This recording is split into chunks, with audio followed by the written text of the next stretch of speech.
All right, I don't know what's going on here yet, so we are live again. Hi, everybody. If you're joining me right now, I am so sorry about what's going on at the moment. We've been having some issues here with Restream, so there's going to be a lot going on here. Okay, well, it's working now, so that's good. All right. There we go. Okay, we got some people coming in. Okay, good. Hey, everybody. If you're joining me right now, please excuse me for the problems. Today we've been, unfortunately for some reason, Restream, which is my service here, decided to crap out on me right when I was getting things going. So I need to do a couple of things here very quickly. Firstly, I need to invite our guest back. So I'm going to do that really quick while we're here. But let me open up the chat window. So if you've got any questions while I'm doing this, let me just bring everybody in. Hello, everyone. Bring everybody back. So again, really sorry that happened. Just bumping into some issues, and we're going to get things going here in just a second. Okay, so hang on one second. New link.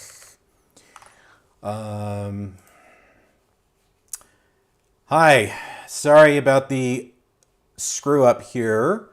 Good, I'm glad you can hear me loud and clear this time.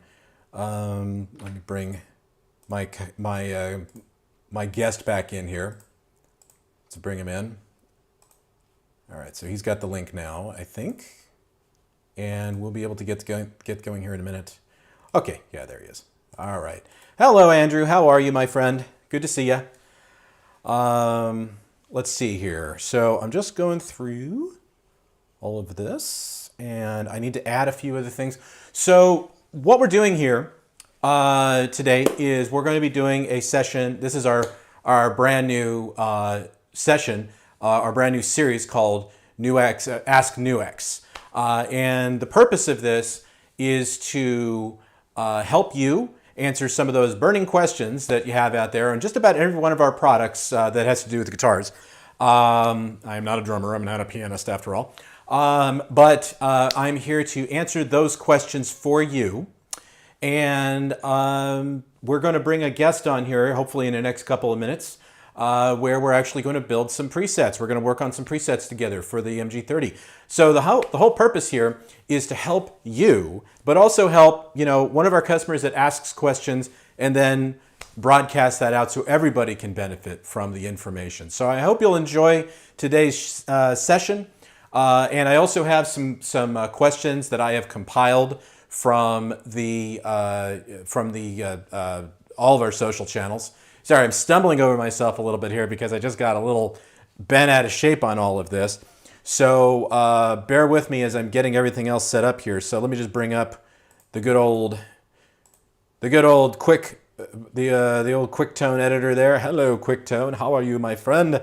And then let me bring up my second camera as well. And at that point, Kenny should be joining us, and we'll see what happens. So let me bring up this boy here. Okay, there we go. Whoop, yep, wrong way. All right, there we go. Hey, we got a camera, and everything's working. Good. Okay, we have all that working. Wonderful. And I will double check and make sure that we're going here in the next couple of minutes. So if you are joining us, again, very sorry about the screw up there on the feed. I'll have to dig back into that with Restream yet again and figure out what the hell's going on there because it's bothering me quite a bit. We're not the first channel to do multi-streaming. It seems that every time that I'm doing it, there seems to be something going on. So, we're here. I see Kenny is here too. So let me bring Kenny in. Hello, Kenny. Hi there. Good. I can hear you. Okay, wonderful. It's hilarious, isn't it? You just think everything's going to work, and then all of a sudden we run into this. We always run into little problems. But, that's technology, everybody. Technology can sometimes be cruel. But we will I can see there's a lot of questions coming in, and we're going to have a fun time today here. So let's take a look at the top down here real quick, and let's bring this up. So I'm going to go to, there we go.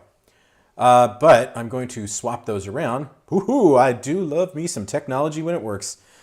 So Kenny, why don't you give us a little bit of a background about yourself real quick, and then we'll get on to what we're doing here today.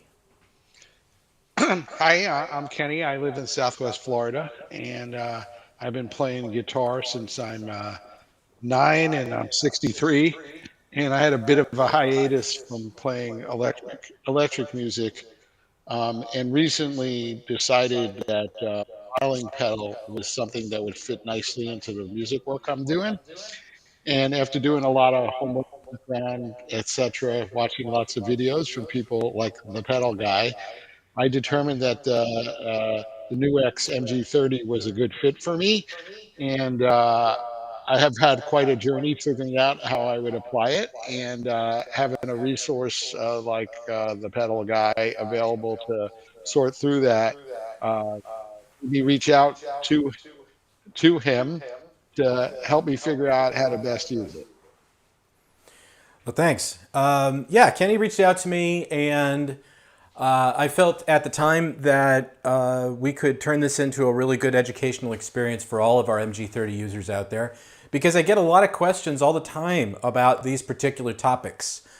People want to know how to build presets, among a lot of other things too. And I've actually compiled a lot of the questions that I've seen on all of our social channels, including my own, that we're going to try to answer some of those today, some select questions. There were some that were more like commentary, of course, and while I appreciate the commentary, probably won't talk about those too much today. But I will try to give you guys some news here and there. But let's go ahead and get started with the session here. And I see so many questions, and don't worry everybody, I'm going to get to all the questions. We're going to answer all the questions, and then I've got my canned questions that I've already compiled. So we'll take care of all of that. So everybody's going to get a good shot here. What I'm going to do for the moment here is I'm going to get rid of the overlay so that we can maximize our screen here and we can see everything. So let's start by bringing up the old MG30. Obviously, we're not going to look at it like that. We're going to probably look at it somewhat like that to start.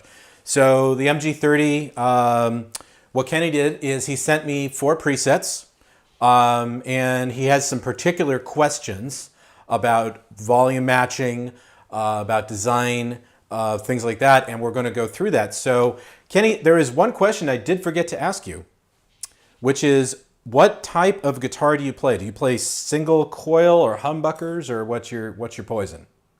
So I have a Godin XTSA, which has single coil and humbuckers. So all of the above. Okay. But I have been a Gibson player for a long time, so my tendency is to gravitate towards a humbucker. All right. Well, you came to the right place, because I brought out my trusty ES335. We use this to help with our process today, and hopefully everything stayed in tune. Since you're from Florida, since you live in Florida, I'm sure that moisture and humidity are always a fun game to play with the tuning of your guitars.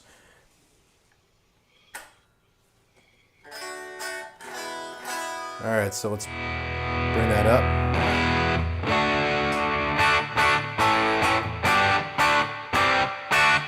Can you hear that okay? Yep. Sounds good. Awesome.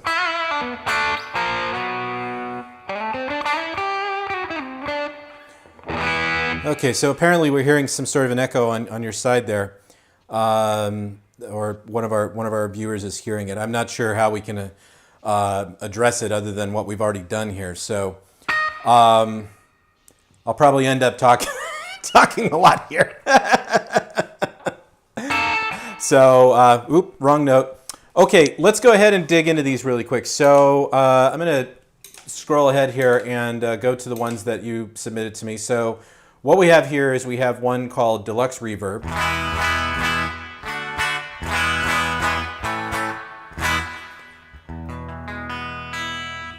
we're good. Close enough for jazz.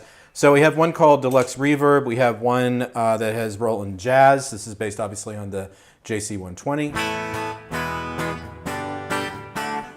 And we have a couple of other ones here. Now, I think these are already ones that were provided with the, by default with the MG30. Is that correct, Kenny? I can't hear you. I tweaked those a little bit. Oh, we tweaked them a little bit. Okay, good. All right, so what we're going to concentrate on then is we're going to concentrate on level matching. We're going to talk about that a little bit. And in order to do that efficiently, I need to bring in another friend, which is, of course, my QuickTone editor. Now, I'm going to give you a little bit of a disclaimer here, ladies and gentlemen, really quick, because this is probably going to happen a couple of times where the QuickTone editor is going to lose communication with the MG30. Now, the reason that's happening is because simultaneously right now I have multiple devices plugged into my USB chain. I'm also using an HDMI port on the back of my computer, basically pushing the computer to pretty much its limits. And in doing so, from time to time, you might see a dropout from the QuickTone editor, but that doesn't mean that there's anything particularly wrong. It's just that when you overtax a system, these things can happen. And it doesn't matter if it's us or if it's Zoom or if it's whatever. And I say Zoom because I'm using a Zoom live track mixer here. So if you happen to see that happen, don't freak out and say, oh my God, the pedal guy's full of crap. He just, it's not working, there's something wrong. No, that's not the case at all. It's just like it's a glitch because of how much stuff I'm taxing on this poor little HP computer that I've been using for the last 4 or 5 years. It probably is time to upgrade, but we'll cross that bridge another time. For the time being though, let's take a look at these presets here. I'm gonna start with your Deluxe Reverb preset here, Kenny. So what would you like to see this one do? And then let's see if we can make that happen for you. So the clean sound, the default, was really good. It accomplished what I wanted to. Okay. Which is, I'm a guitarist, been playing a really long time, and I used to play into a Fender amp, and it sounds like a Fender amp with some reverb. And no issue with that. You'll notice that I created an S2, which is a lead sound. And my issue with that is that when I would switch to it,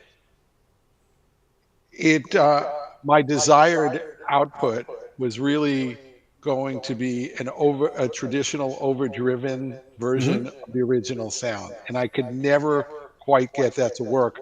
So what I ended up doing is sticking a distortion pedal in S2 only. So, okay, so, oh, sorry, go ahead, please. No, you understand. All right, so what we're gonna do is we're gonna take a look at this really quick and take a look at where we can make a few adjustments to get our levels matched up a little bit better, and then we'll take it from there. So what I want to do first, before I dig into your preset, is let me go back to one that I created some time back called the TPG Princeton, because it's also based on a Fender amp.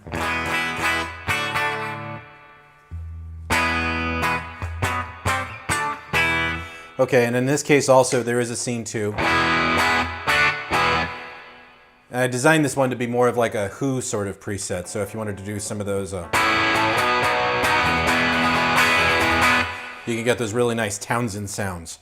But there are a few things here that bear some similarities. But one place that you'll want to look at here is up here in the top portion of the preset, the master volume here, where you can make a few adjustments. Now, if you go through like all of the other adjustments we have here, all the other presets, you can see it pretty much stays right there in the middle. You never want to like say reef it all the way to the top. Probably just want to bring it back to about 50%, which is pretty much where you're at with your preset there. So there's nothing wrong there that I can see. Where I think we would start making some adjustments would be with the amp. Let's take a look at the amp here really quick. And what I want to do is I'm going to actually change the amp, and then I'm going to change it back to Deluxe Reverb. Okay, there we go. All right, so that actually... Okay, I see what's going on. So let's take a look at a few of those parameters that we can make a few adjustments to. All right. One thing I can say is that it's got a nice punch to it.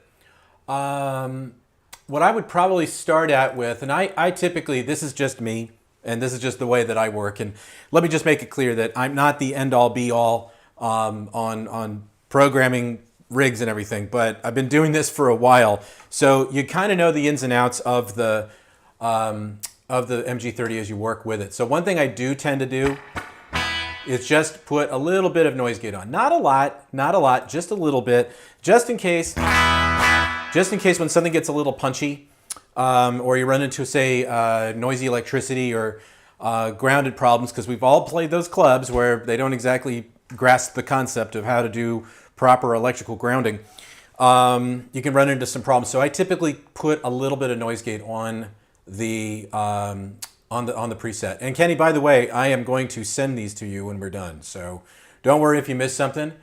We'll come back to you on it, and we'll make sure you get it. Now, when it comes to compression, as a lot of people know who've been watching my videos for a while, I'm not a big proponent of compression, although a little bit here and there is not a bad thing. My favorite one out of the three is actually the studio compressor. This is the one that I like personally myself. I think it sounds really good for what it is. You know, so we can do something with that in a few minutes, but for right now, I'm just going to bypass it. And we'll get to the effect in just a minute. But I want to take a look at the amp primarily first here, and a couple places that we can make a few changes here. So one thing is, if we want to really bring it up a bit, the power amp section, because you see master's already pretty much at 9. You don't want to go too hard on that, and you want to keep it clean, so you want to keep the gain down in the lower levels. Okay, because otherwise if you turn up the gain, you're going to get something that, ooh, good Lord, sorry about that. That sounds a little too out of whack. So I'm going to keep that around 2. And I am going to bring the treble up just a little bit. And the reason I like doing that is I like to create a nice little scoop in the EQ curve. So it sounds good at almost every pickup position. So that was the bridge. Now if I'm in the neck.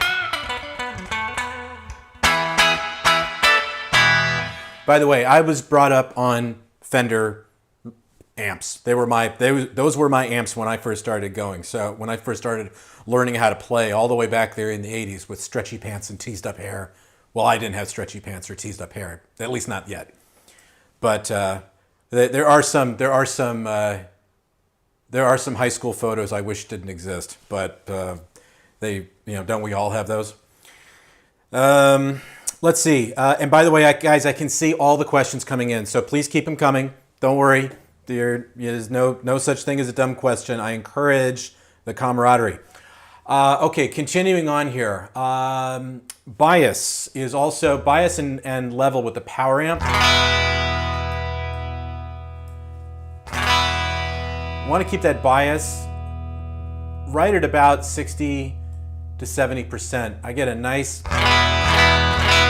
maybe even dial back a little bit more on that, say between 50 and 60. All right, and then pull that level back.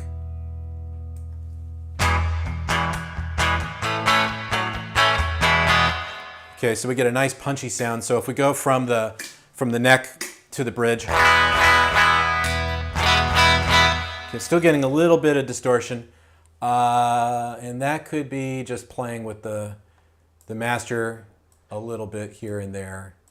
But another place that I always like to look at, and also, by the way, while we're doing this, you do want to make sure that you save your presets as you go. If you don't do it, well, you know, you get what you get.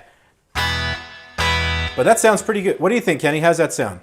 It sounds good. Now, the fact that it has a little bit of breakup in there, that's okay, because it's a tube amp. Right, exactly right. And that's what, the bias is all about on the power amp, guys. It's about pushing the tubes. Because I saw a question about that. So we can talk about that a little bit more. But another thing that I like to do, and this is just a personal preference of mine, is I like to think of the microphones also as a source of equalization. Because each microphone that we've included with the MG30 is always going to sound a little different. And no matter what, because I mean, they're different microphones, they're different manufacturers, they're different sorts of tonalities. So if we go to, like, say, a dynamic 421, you know, that's not half bad. Now, what I'm also going to do here, because one thing that does drive me crazy is having to keep going back to the, keep going back to the QuickTone editor and right-clicking. Would I rather just use a dial to do that? Wouldn't that be better if we could do that? Well, hey there, hi there, ho there. Guess what we can? What we can do is we can just go to the, wrong one there. Okay, what we can do is we can just go into the preset, and we can go over to the cabinet, and I have to look over my camera here for a second. Let me go there. Ah, there we go. Okay, so we can just use the first knob there to start changing the microphone. And you can, well, you can't see it now because we're in a small screen, but it starts changing. We can change the placement of the microphone with the second knob. So we can have that go from center to off axis.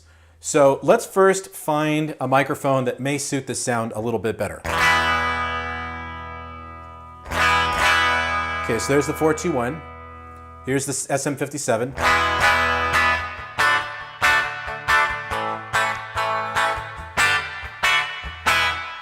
Okay, now this is my personal favorite. This is the U87.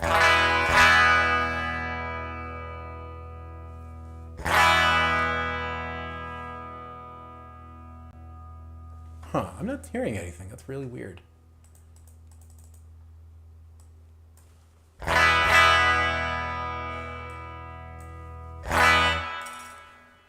How bizarre. Okay, it's there. Ah, here we go. Oop. There, okay. Made a little. Ah, there we go. Okay. Yep. Okay, the cabinet was off. Okay, let's make sure we bring that back. Save what we're doing. Let's actually bring the level up a little bit. Okay, good. Now let's go ahead and find our microphone here. Whoop, that's not what we wanted to do. There we go. That's what we want to do. Okay, so let's start again with that. So the dynamic 421. Okay. Here's the SM57. Here's the U87. And that one sounds just, that's one of my favorites.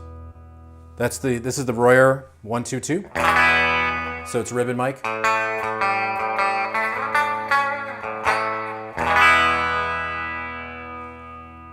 Okay. The 121.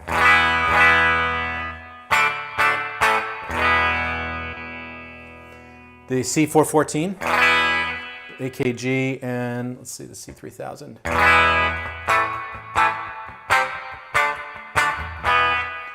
Okay, and then a B52. Now, personally, I stick with the U87 because it gives me a nice round sound. What do you think of that? I like it, and All right, I like cool. the concept of round. Right? It's like at its worst, the stuff is too thin, but it sounds fat. Right, exactly. That's what we want to do, is fatten up the tone. So the other thing we can also do is we can change the mic placement.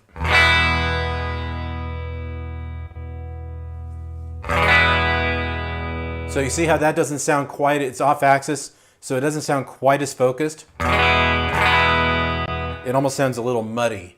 So if we bring it back one position, that's a little bit better. Or we just keep it back where it was in dead center.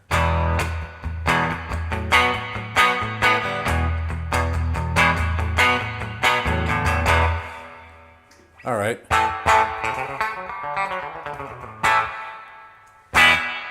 All right. I think we got a good sounding amp there. What do you think?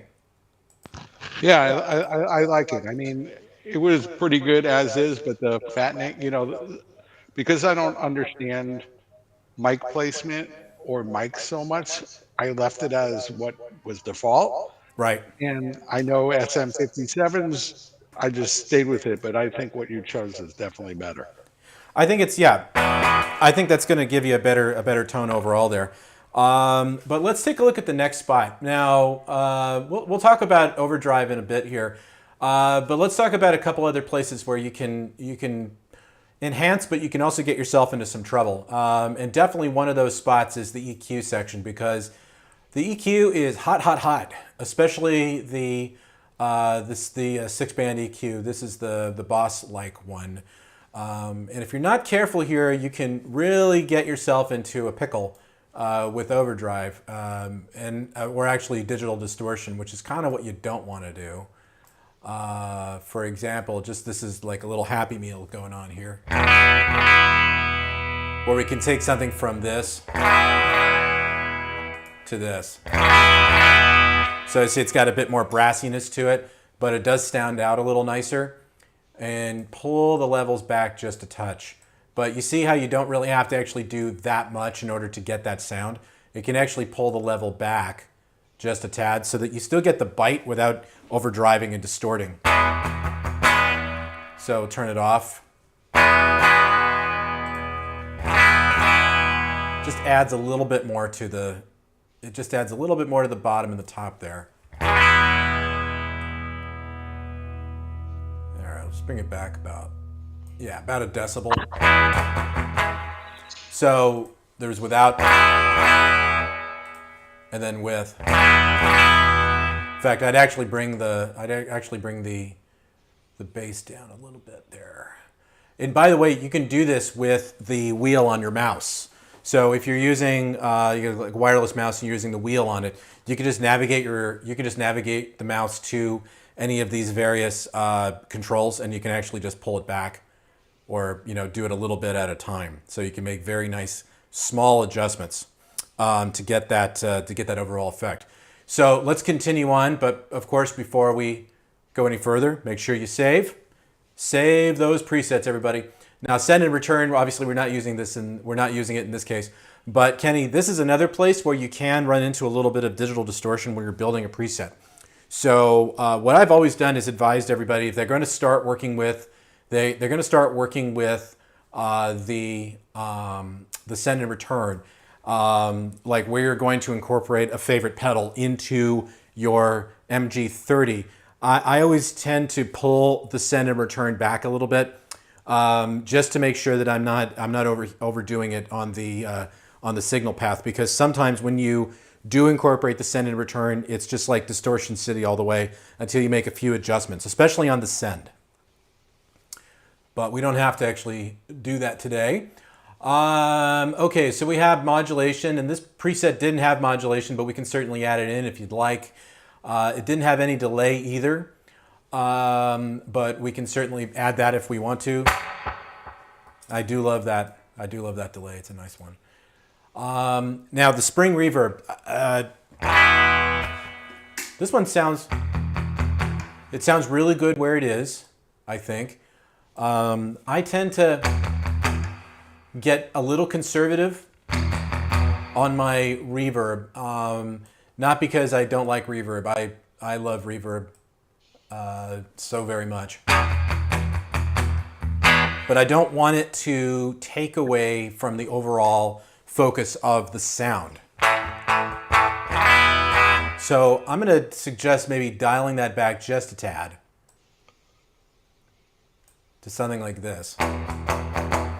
And I think you'll get a lot of success out of that. Let me save it too while we're at it. Hey Kenny, by the way, did I mention you're getting a shirt out of this? Did I mention that? We have a whole bunch because he's been such a good sport. We have a whole bunch of polos coming that I've designed for our dealer base out here in North America, and I've got one with your name on it, buddy. I would be happy to be a walking advertisement. Well, it looks classy. It's a nice polo shirt with the logo embroidered on it, so it should be good. Got a lot of our pedal guy people here. How y'all doing? Don't worry, I see everybody. I see all the questions. They're all, let's see. Well, we don't have anything there yet because it hasn't refreshed yet, but I do see all the questions. Like this gentleman here, who was kind enough to tell me that the cab sim block was off. So thank you for that little tip. That helps a little bit when we're going through all of this. Okay, so let's focus now on scene 2. So let's go over to scene 2, and let's make sure that we're copying everything we had here. So we didn't have the cab block on. Let's bring that back. Let's bring the EQ back as well. Let's turn that on. Let's bring the noise gate. But you see why this is why we would want the noise gate at this point. You hear the noise? Yeah. Aside from also hearing my wife in her office down the way there. We both work from home, so see, it's quiet as a mouse now.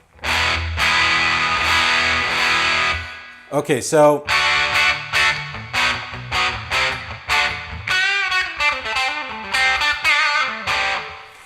I think what you're trying to do is you want to warm it up, or is it? I wanted to warm it up, and I wanted to have a lead variant of the original tone that was not too much boost, where if I was playing single line, they cut through. Okay. I think we can do that. I think we can actually make that happen. Oh yeah, I got a great way to do that. All right, so what I'm going to do here is I'm actually going to go to the effect. Now, if I'm warming something up, I tend to not stick with distortion too much. Sometimes, well, let's not use a booster for this, but let's try the morning drive.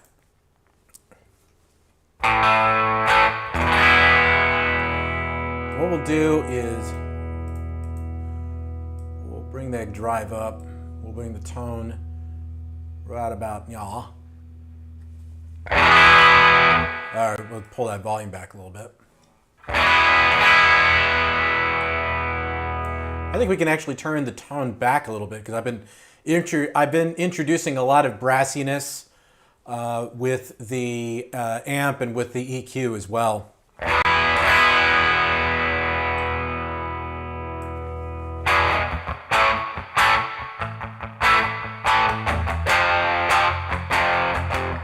But you see, it gives you a little bit more in your dynamic range.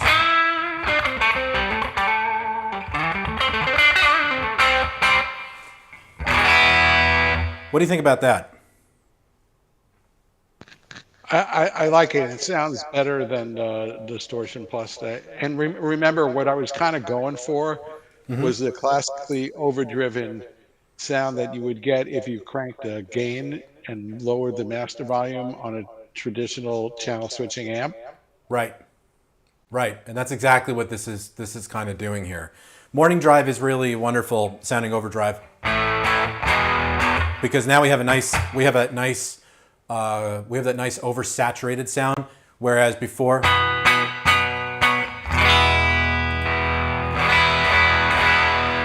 we could actually go a little harder on the drive, in fact, just to give it a little more of a punch.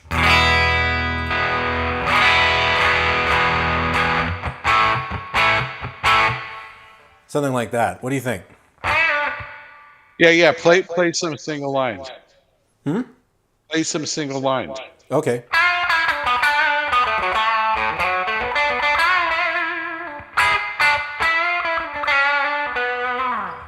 And if you don't mind, can you just switch back and forth between S1 and S2? Sure. Let me save. And let me make also sure that we're going. Yeah, we did it. Okay, good. You did it already. You already set it up for scene 1, scene 2. That's good. Yeah, I love that much. Okay, so scene 1. Oh, whoops. You know what? Went a little too fast there on scene 2. I didn't save it with the preset on. Okay, so here we go. One more time. Scene 1. Scene 2.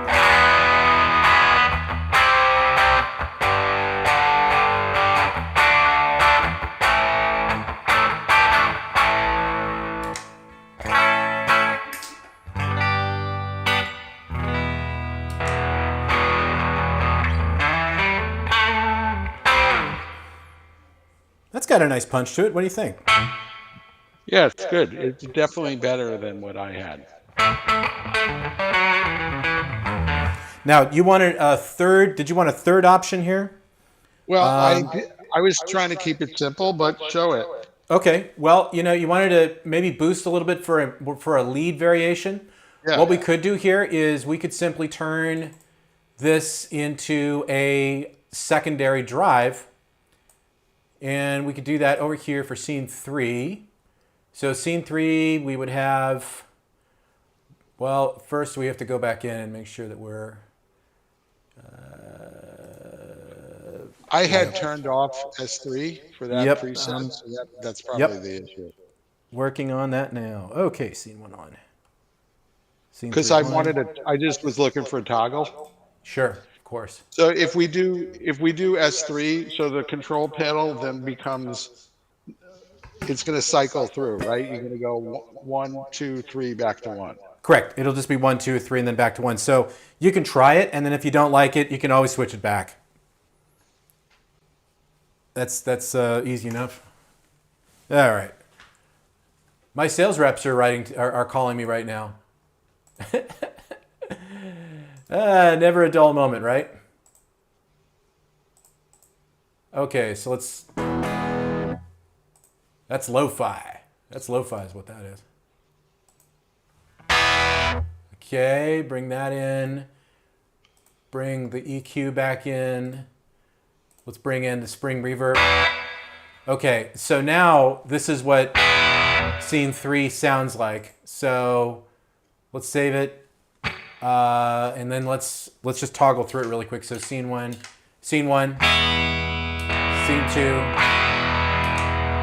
scene 3. Okay, obviously scene 3 doesn't sound anything differently because I haven't added in the effect yet. So what you can do, and I'm not sure if you're aware of this or not, Kenny, is that you can actually double stack. The modulation can toggle between modulation and the EFX blocks. So if you want to introduce, say, a boost prior to the overdrive, you can do that. So you actually get 2 for the price of 1. And what we can do, we can keep the gain, right? Keep the gain at a pretty low, but then bring the volume up. And in these cases, I don't want the boost actually changing the tone. I don't want the boost actually changing the tonality of the EQ curve because I'm pretty happy with that.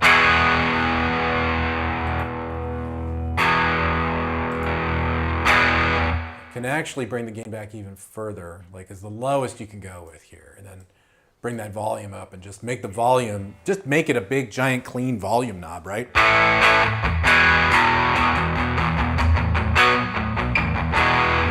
But if you want to play like lead tones, it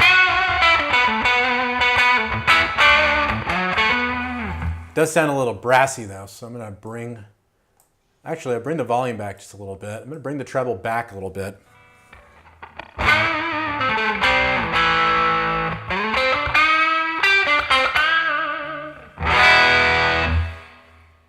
So this is what we had before. And this just gives you a little bit more over it, just to have a little fun if you want.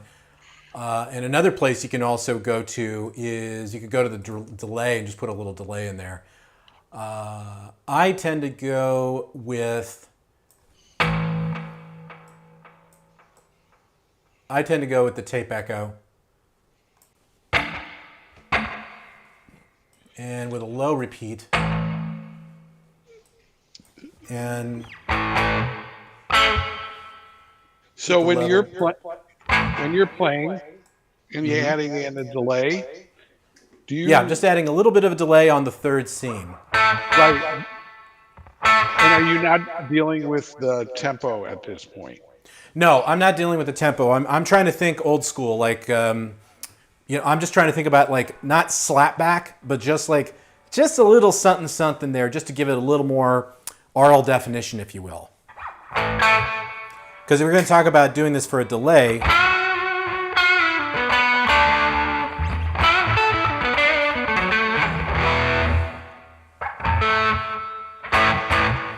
And that actually is not bad. bring the level down a bit, and let's save it at this point. And then what we'll do is just... Well, didn't you just save that to S1? I think you did. No, No, no, no, no. it's only on save. No, no. What happens is when you're working on the scene, okay, and if I make any adjustments here, and then I save it, it's just going to automatically toggle right back to scene 1 Got after it. it's done saving.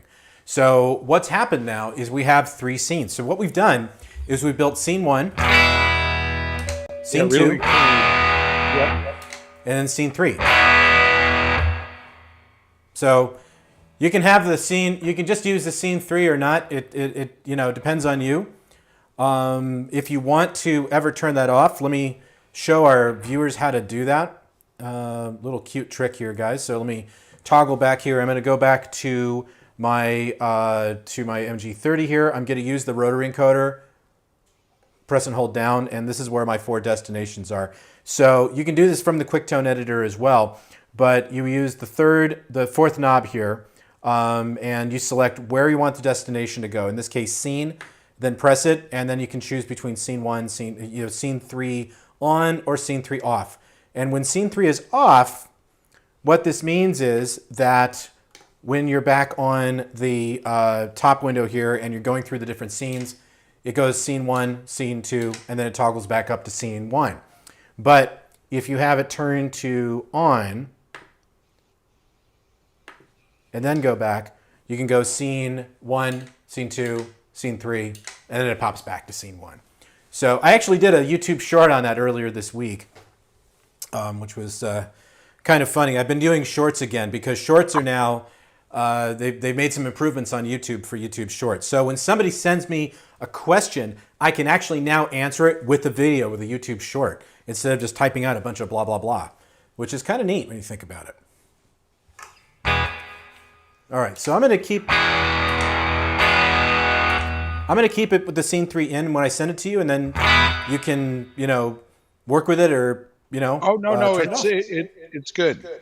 Okay. So we got a nice clean tone.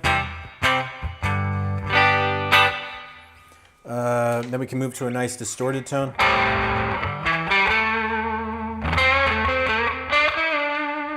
And then we have a nice kind of leadish sort of tone there.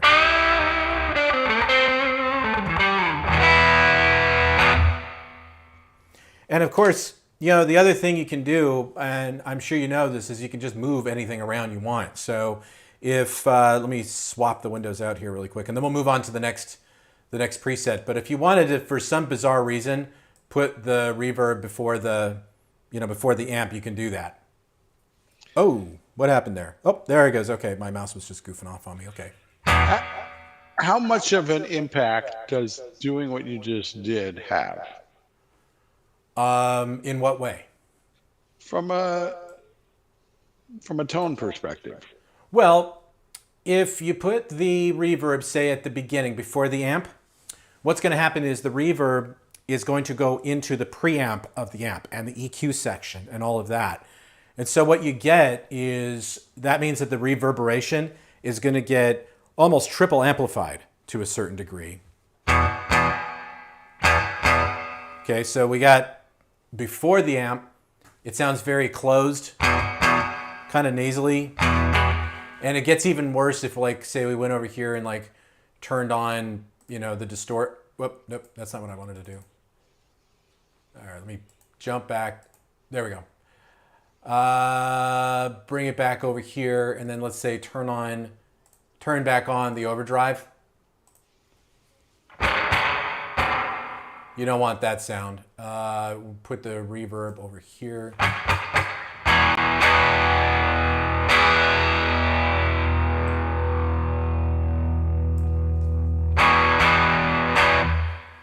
I know it's a little hard to hear, you know, in an online environment, but it does make a difference. So I always recommend putting the reverb all the way at the end of the signal path along with the delay. But everybody, you know, the reality is there are no rules when we do this. You just do what works for you, and if you like the tone, then stick with it. But there's so many possible variants. It's almost like it's better to stick to some template of your approach. Otherwise, you can just completely go down the rabbit hole. Oh yeah, I know. And that's absolutely one of the that's absolutely one of the things that I always profess to people when they're going through it. It's just try to keep it simple. I don't go for the full kiss, keep it simple, stupid. I just say keep it simple. So what I mean is, know your fundamentals before you start. So fundamental one, get a good, you select an amp that you're familiar with the tonality of it. Two, the cabinet that you start with doesn't necessarily need to be the same one. You could go for a completely different cabinet and it will give you an absolutely different sound. And I just say keep an eye on your levels as you're building it, because just remember that every module you enter into your signal path takes you that closer to distorting, which is what you want to try to avoid at all costs, of course. So what we'll do here is we've switched to your jazz chorus. Now, what is the intention of the jazz chorus in this case? I wanted to get something that was as close to a jazz-y, fat, non-distorted, clean, but warm sound. Okay. So, and I mean, just choosing that as is, just I knew back 30 years ago, or actually 40 years ago when this amp came out, people like Joni Mitchell used this amp, and it was a way to get a nice chordal back, foundational sound. So that's what I was after. Good. Yeah. Well, that's exactly. Yeah. It's a nice, really nice sound, Yeah, and it sounded really good right away, and then when I added the chorus into it for S2, it sounded nice. Absolutely. Absolutely. Okay, well, let's make a couple of adjustments here. I think it sounds pretty good as is already. I'm a big fan of the bright channel myself. Not everybody likes that, but I do like the bright channel. But I'm going to add a little. We're going to add a couple. Now, does this one? Let's save it too, because I turned the cabinet on. I want to make sure I save it with the cabinet. This has got okay. So this is scene 1, scene 2 again, and I see you already turned on a chorus, so that's a good sign. Let's start with this first one. And so what I'm going to do first also is I'm going to turn off the reverb because I want to go back to just the amp and just focus on the core of the sound first. So I think I would personally give it a little more treble myself and maybe just a tad more bass, depending on...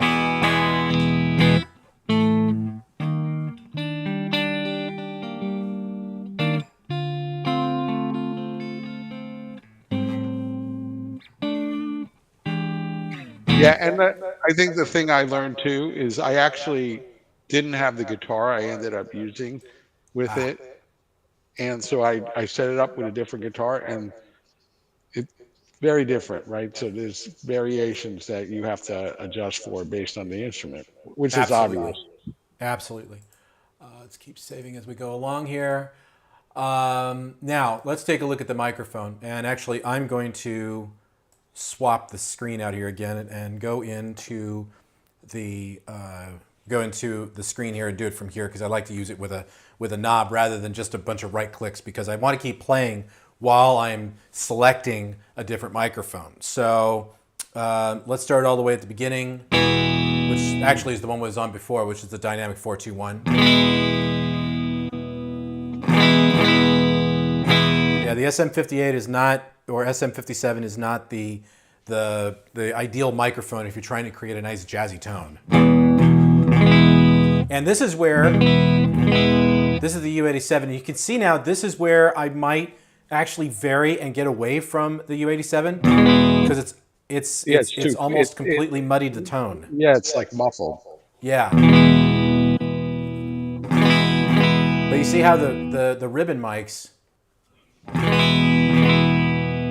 They're good. The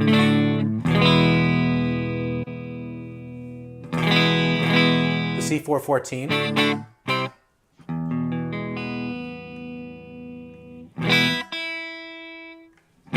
Okay. The C414 sounds pretty decent.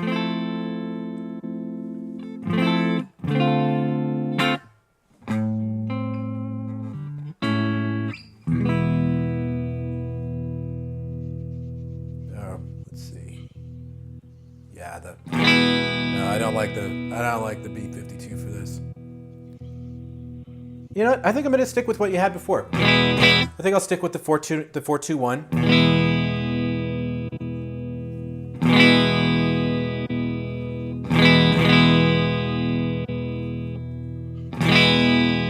And I think I'll go just a little off axis in this case.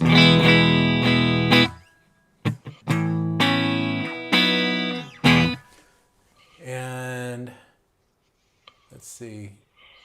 Now, one thing you can also do, I'm not going to do it here, but one thing you can also do is, whoopsie, let me go back and swap those out. One thing you can also do is you don't, and this is the other beautiful thing about it, is that you don't have to pigeonhole yourself into the cabinet. You could just go with, you could go with the one that's assigned to the amp that you're selecting, the default, which in this case is a JC120. It's a 212 cab. It's a 212 cab. But you could, if you wanted to, change it to something completely different. But I want to keep this as clean and pristine as possible, so I'm not going to do it here. But I will do it in a minute because I did get a couple questions about how to load impulse responses into the MG30, and I want to show everybody how to do that. So I might go back to one of my other presets and make that happen. But let's keep going on at this point. So obviously, before we go any further, make sure you save.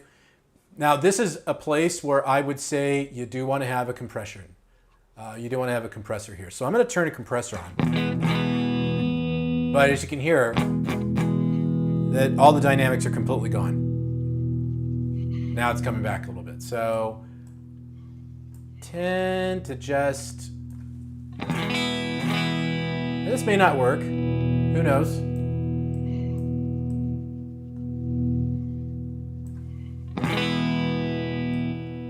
If you turn the ratio all the way up, you're going to get nothing but punch. But bring that threshold up.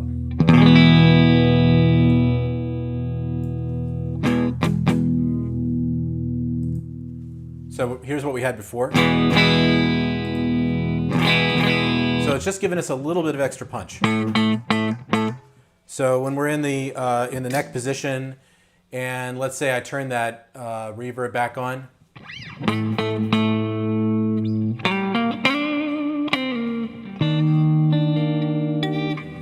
Maybe if I got those chords right.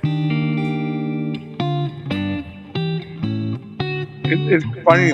I really love the sound of this reverb. It is a beautiful reverb, isn't it? That is a nice one. What is it modeled on? This is a Lexicon reverb. It's really good. And I can hear a little fuzz. I can hear a little noise going on there too. So just a little bit of noise gate. So it doesn't get in the way. Okay. So what do you think of that sound? I like it. I never quite understood how to really control a compressor or a noise gate. And so like what you're demonstrating is just like very, very subtle. Yeah, that's the thing about compression. People overuse compression way too much. It drives me bonkers because it can kill all the dynamic range if you're not careful. And it's quite troublesome when people do it. I don't recommend it as a common practice. That's why I always use it very sparingly in my presets, unless it's something you're doing like a specific sort of sound design idea. Like if you do a really tight compression where it's just punching right there at the attack, and then you put it into like say a reverse delay and do some wankiness with it, with that and the damp reverb, then yeah, totally, that's gonna that serves its purpose, obviously. But in this case here, I'm just using it just to kind of beef up the overall sound just a touch, but not going over the top. In fact, one could say I could pull the ratio back. Whoop. Actually, one could say I need to put the ratio back up. Right about there, which is not bad. Maybe bring the threshold down. Nope, see, I don't like where that is, so let's try that again. Bring it back up.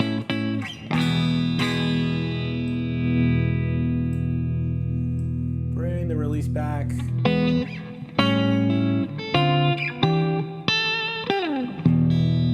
Well, you can play with it, but this is the compressor I always go with whenever I'm working inside the MG30. That's the one I always like to talk about. Okay, so let's move on to scene 2. So in scene 2, you have the difference between scene 1 and scene 2 is you have the chorus on. So let's do this first. Let's get everything back on that needs to be on. So if you are building an S2 or an S3, it will, when you go to S2 and S3 by default, it will carry over what was there before, whether it's on or off from a setting perspective? Well, the settings will stay the same. Until you change them. Yeah, that won't change, but it's just simply turning off and on various signal blocks inside the path. Yep. Is all you're doing. So the chorus, the stereo chorus is really nice. Yeah.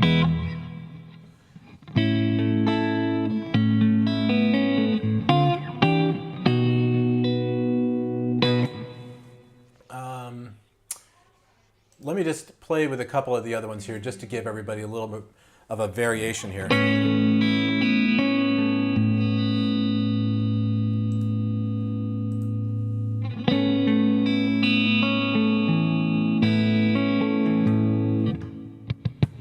See, it's almost like too much. Yeah, after going through all of them, this one sounded the most open and clear. Right.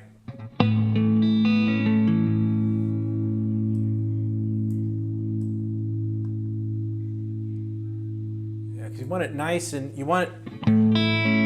See, I saw, let's see, several years ago, in fact, I even have the autographed program over there. I saw Joe Pass play at my local church. He did a gig there because I guess one of his ex-wives was one of the members of that church, and I must have been the youngest person there because I was an up-and-coming guitar player and was learning and got into this thing called jazz. I had no idea what was going on there, and he got up there and he did Waves. He played that.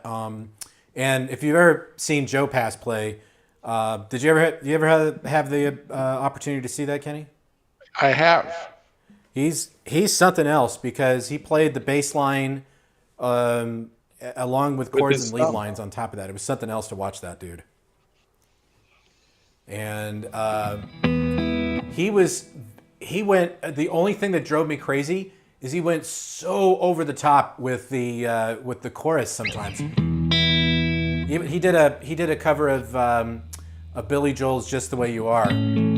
I don't know the chords, but he was using the way too much chorus at one point. It was just like wah wah wah. But of course, this was like 1990, I think, if I remember correctly. So technology wasn't so great at the time, like it is now, where you can make these changes to all the various parameters and really tweak it out nicely. The other thing, of course, I remember is when he was tapping his foot too, and he got a little too excited, and he kicked the amp, and it had the old spring reverb in there. We got this big from the spring reverb, and all he could do is he just kept playing like a champ, but he was looking up, going, "What the hell?" It was the best. So I'm actually going to keep it right where it is. I think that sounds really nice. Especially with, like, if I go to the bridge.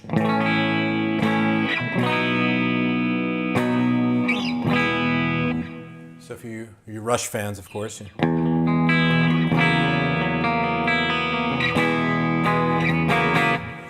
We're going to probably get We're gonna probably get nixed on You'll Facebook get there. pulled down. Let's see. Another thing you can also do is you can also go into parallel mode, and this is a place where you can make a few adjustments to the way the sound is processed in either serial or parallel mode. So right now you're in serial mode, which means that the chorus is going right into the delay, or right into the reverb, I should say. But if you change that, and let's say you go to parallel mode, in this case it doesn't do anything because you don't have any delay turned on.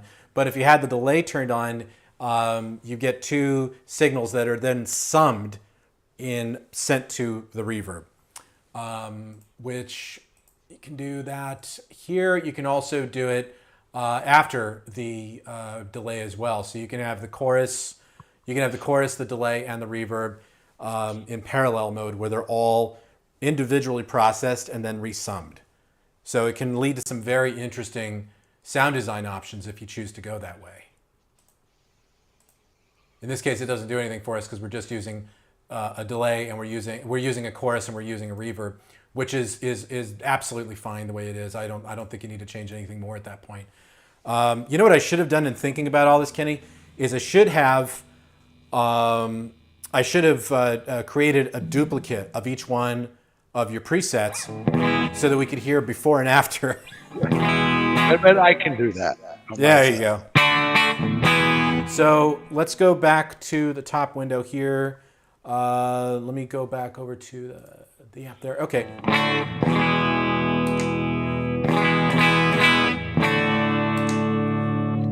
Okay, so here's where we did run into the problem. Okay, so in scene one, we want to turn off the chorus. Scene two, we want the chorus on. So I'm going to go ahead and actually save that now, so that when we toggle back and forth, the chorus is off, and now it's on.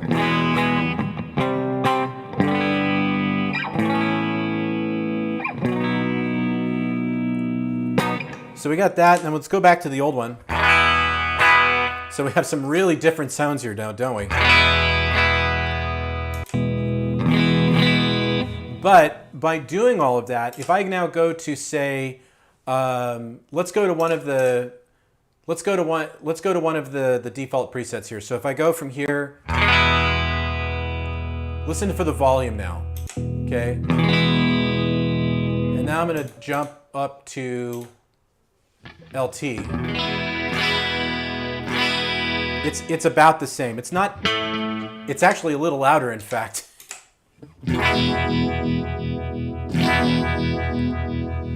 So if I scroll back over and go,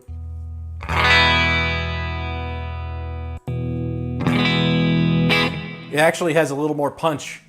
It has a little more punch than the ones that were already there. Well, go to 2C, because that one is pretty hot. Yes, this one is pretty hot. Okay, so this why don't we talk about how you would deal with the situation? Because this one is really nice. Yeah. Wow, that one's burning there. Let's first do this. Let's first pull that power amp back a little bit, because this is where you do need to be a little mindful of the overall volume. Because if you look up here, if you look on the master volume here, where I'm at, it's right there dead center. So if I scroll back to your other preset, you can see it actually went down a little bit. Right. And we brought it back up.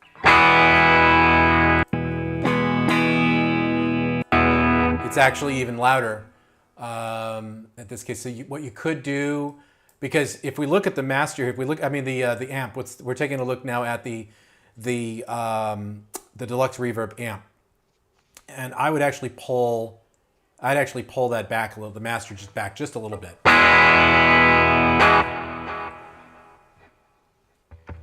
But another thing that could also be leading to the distortion is just having the EQ on.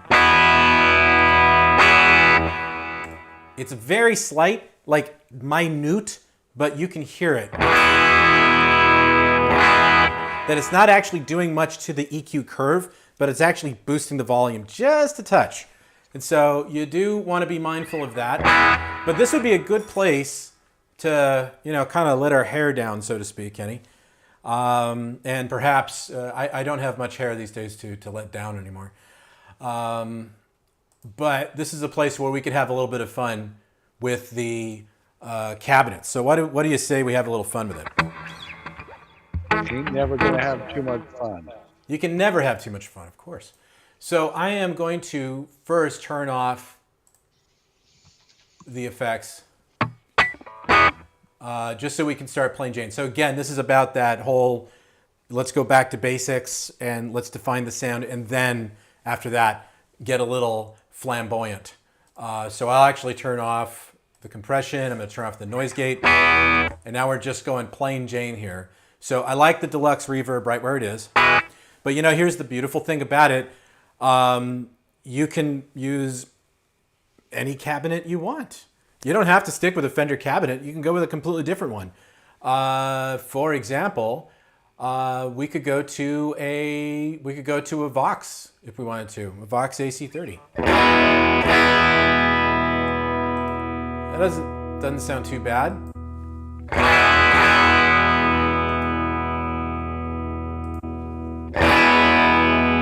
You can go a little Fab 4 on everyone, or you could go to a twin reverb. Oh, did you hear that? So here's where we were. Here's where we went. So there is a huge difference, obviously, aurally speaking, when you go from a 112 cabinet to, say, a 212 cabinet. There's going to definitely be a lot more going on there. I haven't seen anybody chatting in a while. Where are you guys? I don't see nothing new. Am I blowing your mind that much that say hi, say I'm still here, I'm still alive, pedal guy. Let me know what's going on there. I do see a little bit of chatter here going on there, like my friend here, direct recording guitar YouTube channel okay, and he's giving me a little fist bump there. Thank you very much. We just wanted a quick one here real quick. Stephen Whitney, I play a lot of music for church, and I like the NUX, but I wish I could get some more effects, but I hope NUX makes an updated version of the MG30. I do want to address that very quickly, and we'll go further in here. All right, Roger, I see you there, buddy. There is going to be an update to the MG30. There's been this ridiculous thing going around. I don't want to call it a rumor or anything like that. I mean, what are we, 5 years old here? But a lot of users have kind of said there's not going to be any more updates, or where's the updates? Well, if you haven't noticed lately, a lot of products keep coming out from us. We just released all of the mini cores. We have a lot of other stuff on the way, guys. The MG400, for example, just came out. Maybe you were with us last week when I did my live stream on that, and of course this guy, the Mighty Plug Pro. But we have absolutely not lost our focus on the MG30, and you can be assured that there is another update coming. I'll even tell you there's another update coming out for the MG300 if you're one of those users. So don't worry, we haven't forgotten about you. It's just that we're not, hammering them out as fast as we can. But there is another update that is planned for later in the year. Could come out around, it could be a Christmas present. I'll put it that way. It's going to be this year, but it'll probably be, my guess is going to be December, but it just depends on how much other stuff is coming. I mean, if I can't even tell you what's coming from the drum side of things without letting too many cats out of the bag. And I'm not even a drummer, but I can tell you that if I were a drummer, it would be pretty exciting stuff. So there's more stuff coming, and you will see it soon. And there's even a new pedal coming that I can't talk about it yet, but I promise that you're going to be very impressed. But don't worry, everybody. We're going to do more updates for the MG30. You know how many hundreds of users, how many thousands of users there are out there of this guy? We don't let people flounder. We keep developing. So when you say updates, you're talking firmware, or you're talking about a new hardware? Yeah, no, like a new firmware. Like, actually, this would be a really good time to address the question I keep getting. and then we'll go to it. You can. Sorry, my dog is misbehaving there in the other room. Oh, we can't hear the dog. It's We just adopted another dog, so very cute one. And I want to address this really quick. There are no plans for an MG40. A lot of people keep asking about an MG40. So please, I'm actually going to put myself up here front and center for a second. I don't like to normally do that when I have all these things read going my on. lips. There is no MG40 coming that I am aware of. Please stop asking me. How's that? Is that about as direct as we can get? And you're not okay. Jack. Well, we gotta. Sometimes, we want to let people know. We want to be as open as possible, but you can keep asking the same question every which way, and well, it is what it is. Let's go here and let's go to the cabinet. This is where I'm going to stick with this Twin Reverb 212. I know it's a little brassy, but we're gonna have a little fun with it. So let's do what we do with the microphones, and let's find a microphone.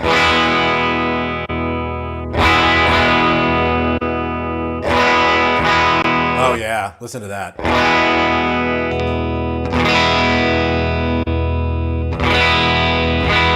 I do love me a good ribbon microphone.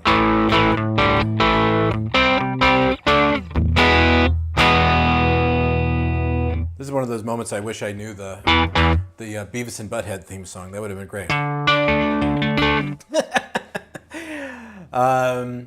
Let's take a look at the placement though.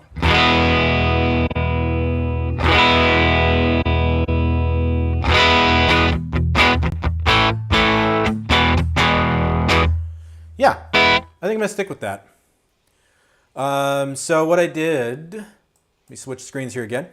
So what I did is I changed the cabinet. So I went from the 112 Deluxe Reverb cabinet, I went to the 212 Twin Reverb cabinet. So it got a lot more direct, a lot more brassy, and sort of lost a little bit of its definition. But a lot of that can be reintroduced with just changing the microphone. And so I changed to a Royer ribbon microphone here, the 121, and we got a nice sound out of that. What do you think of that, Kenny? I like it, and it just didn't occur to me that something as subtle as adding a 212 cabinet instead of 112 would make that much of a difference, but it does. Oh, it makes an enormous difference. It's amazing. Not to go too far off the beaten path here, but it's amazing where people, they never understand how good they've got it now. Compared to, like, say, years past, where it's like you just had that one amplifier and you had to get every frickin' tone you could get out of that one amplifier. If I just do a little bit here, a little bit there, I get a totally different tone. Kind of like get as granular as, like, say, somebody like Jeff Beck, who he squeezes tone out of, he could squeeze tone out of a pig nose amp. I mean, that guy just is amazing. But the thing is that we're so lucky now to have these opportunities where we can actually just change out the cabinet. We can just go for a completely different cabinet, and yes, it will absolutely change the sound. If I go to, say, I have a Laney impulse response I could bring in here, I get a completely different tone out of that. But that's the beauty of all of this. So I'm going to stick with that though, and I'm actually going to pull the gain back just a tad. Just a tad. Okay, so that gives us a really good basic sound to build upon. So going back to what I've said before, start with the fundamentals and then grow it out. Okay, otherwise, if you're just going to go, well, I absolutely have to start with the compressor and I absolutely have to start with a reverb and all that, you'll get lost in the weeds so fast. We'll have to do episode 2 immediately. So let's go now to our reverb. Let's turn that guy on. That is beautiful, isn't it? Let's see, did he have anything going with... Okay, so there was a scene 2 here. Okay, we'll stick with scene 1 for now. Let's see, do we want any modulation? Nah, we don't want any modulation here. But we do want that noise gate. We don't necessarily have to have the compression. We could have something else if we wanted to. I think, actually, I think it sounds good without it. What do you think? Yeah, I think it sounds good. Okay. So if I save it, let's just see how it stacks up against the other preset before, volume-wise. So we go back one.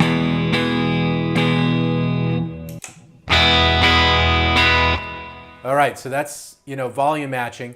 This is where we don't actually have to change anything really except maybe the master volume on this patch. Just to pull it back just a tad so that when we jump from our previous patch, we're not going from something that sounds, it's loud, but we want to go from that to like that. You kind of want it to be as clean and neat as possible. Obviously, there will be aural differences between the two, but you don't want to overstep. So that seems nice and even.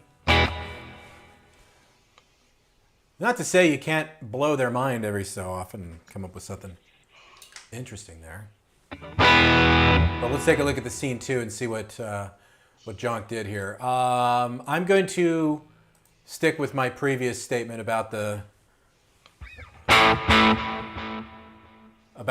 compression. We don't need that. So the Morning Star is on. Let's actually take a look at this. What else could we try? How about we try something different? What do you think? You're driving. All right. Let's try the Blues Driver. Let's see what that sounds like.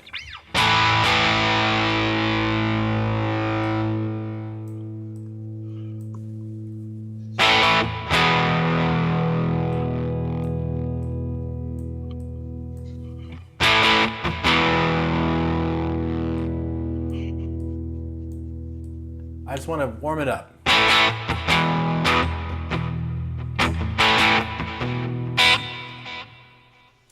I'm going to warm it up but not overtake it. So that's a good way to start. We could also go to the Steel Singer. That's also another...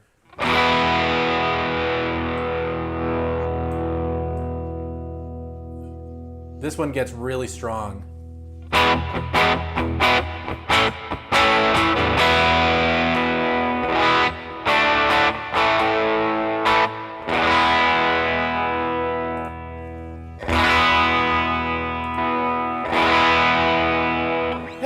How about that? Let's do that. I like it. It's a really nice overdrive. Now, does it sound exactly like a steel string singer? I don't know. I don't have $30,000 to go try a steel string singer. All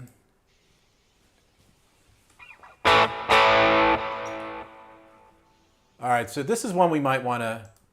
I do like digital delay. I am a big fan of digital delay, but one of my favorites is the pan delay.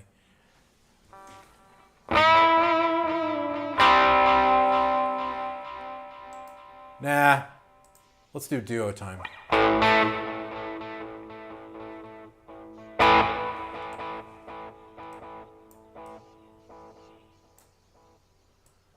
Turn the repeats down.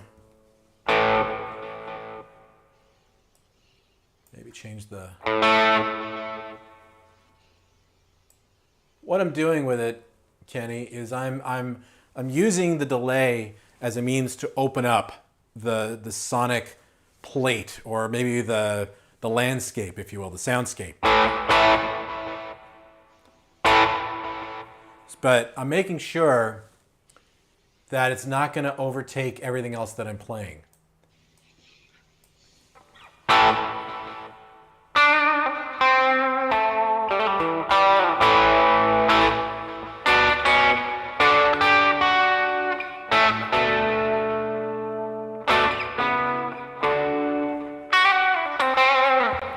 So that was on the bridge. Let's take a look at the neck.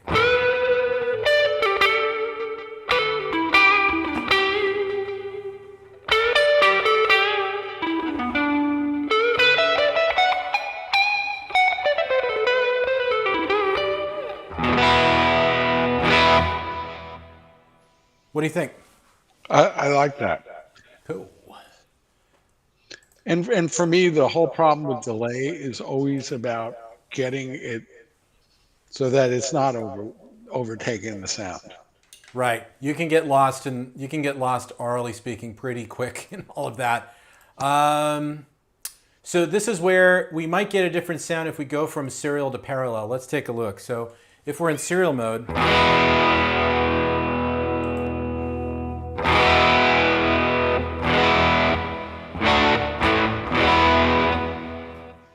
that really doesn't do much here in this case. If we were using some modulation on top of this, that might do something there. We do have a wah pedal. We can always use that if we want to. We don't have to really in this case, but that's always an option for us. And you know, I mentioned a little earlier, I mentioned where you can make the changes to the control assignments on the MG30 from the QuickTone editor. It's right up here in the upper right corner, expression and pedal. So up here you have everything you could possibly need. So you've got your drum and loop, so you can use this to trigger the looper if you want to, and the drum machine, where you can set up to stereo or mono, normal record versus auto record, all that fun stuff. And then from here you can also change the different control assignments. So that's where you would do it. So you could either do it from the MG30 itself, which some people prefer to do that. Like for example, if you're here and you want to do it from the MG30, you just use the rotary encoder, press and hold down, and that'll get you to the control settings. Or you can do it from the editor either way. So it just depends on whatever floats your boat. But oh, there we go. Any case, there you have it. Good. Okay, so we have the Santana lead, so we can try to punch this one out.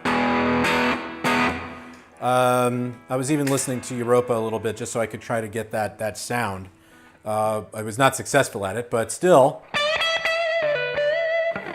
you can have all kinds of fun because you can have all the gear in the world, ladies and gentlemen. You can have everything that Eric Johnson has in his rig on your rig. And guess what? You're not going to sound totally like Eric Johnson because there is only one Eric Johnson, and a lot of that comes from right here, from the right and left. And the same thing goes for Santana. Carlos Santana is all about the tone from the fingers. Fingers.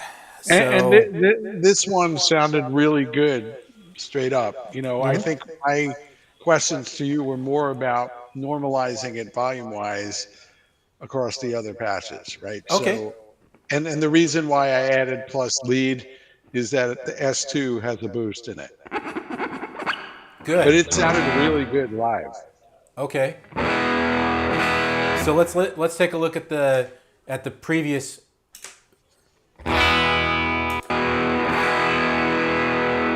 Let's go one ahead. It's actually pretty much right where it needs to be for volume. Let me take a look here what's going on with the amp. Okay, so you're using, let's add just a little tiny bit of power amp.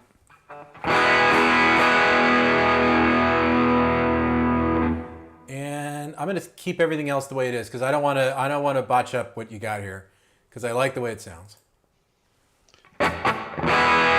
Let's go to scene 2. Actually, that's pretty righteous right there. Let's go back to the... Yeah, I was surprised at how easy I was able to get to a good place. It was just that normalization-wise, I was having issues. Yep, I hear you. Let me hold that down there. Hello. There you are. Okay, that's what I wanted. Okay, so you had the red dirt. And that's a good way to go right there, I think. I'm actually going to turn that drive down just a touch.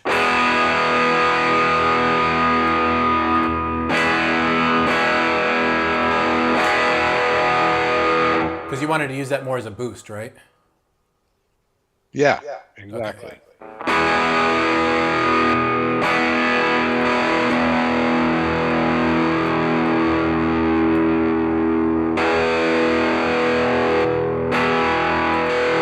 Yeah, that'll work.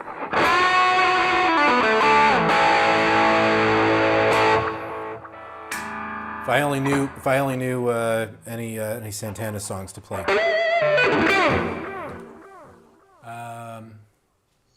Anybody who's watched my channel knows I play like lots of Rush riffs all the time because I'm a Rush head. But I think that's all you need to do here, Kenny, on this one.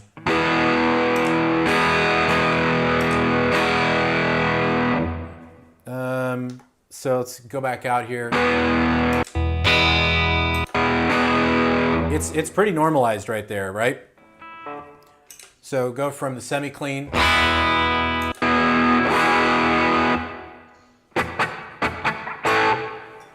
Now, one thing I do want to make note of here for everybody is the plate reverb. And this is being used really effectively. The plate reverb, out of the reverbs, you know, the two that I love the most are the spring reverb and the plate. I do of course love the Hall because of course it's that beautiful dreamy lexicon sound. But this plate reverb is so effective. Even if you're going to play like say some of the if you're going to play like a AC/DC rip.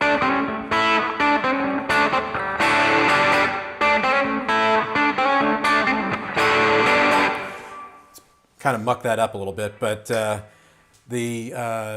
was one of the more recent riffs from AC/DC. But don't they all pretty much sound about the same? Prove me wrong. The guy's been playing in E, A, and B since the 70s. Yet every time they play an AC/DC riff at a Dodger game, everybody goes crazy. Kenny, are you a baseball guy? I am. I'm a Mets fan, though. You're a Mets fan. That's because you're from more of the northern part of the East Coast, right? Yeah. I'm a New Yorker. New Yorker, right on. Okay. Now I got to. I know it's not the Mets, the Yankees, but I was there once on a trip to New York, a business trip, and my host was good friends with the organ player for the Yankees, and he got us tickets. He got his tickets right behind home plate. Those really expensive tickets that you see on TV and go, how do those people get back there? And it was amazing because I saw A-Rod come up to the plate, and he is larger than life. My Lord, that guy's like a walking tree trunk. And it was amazing to see that happen. Unfortunately, they lost. I forgot who they were playing. I think it was the Blue Jays, actually.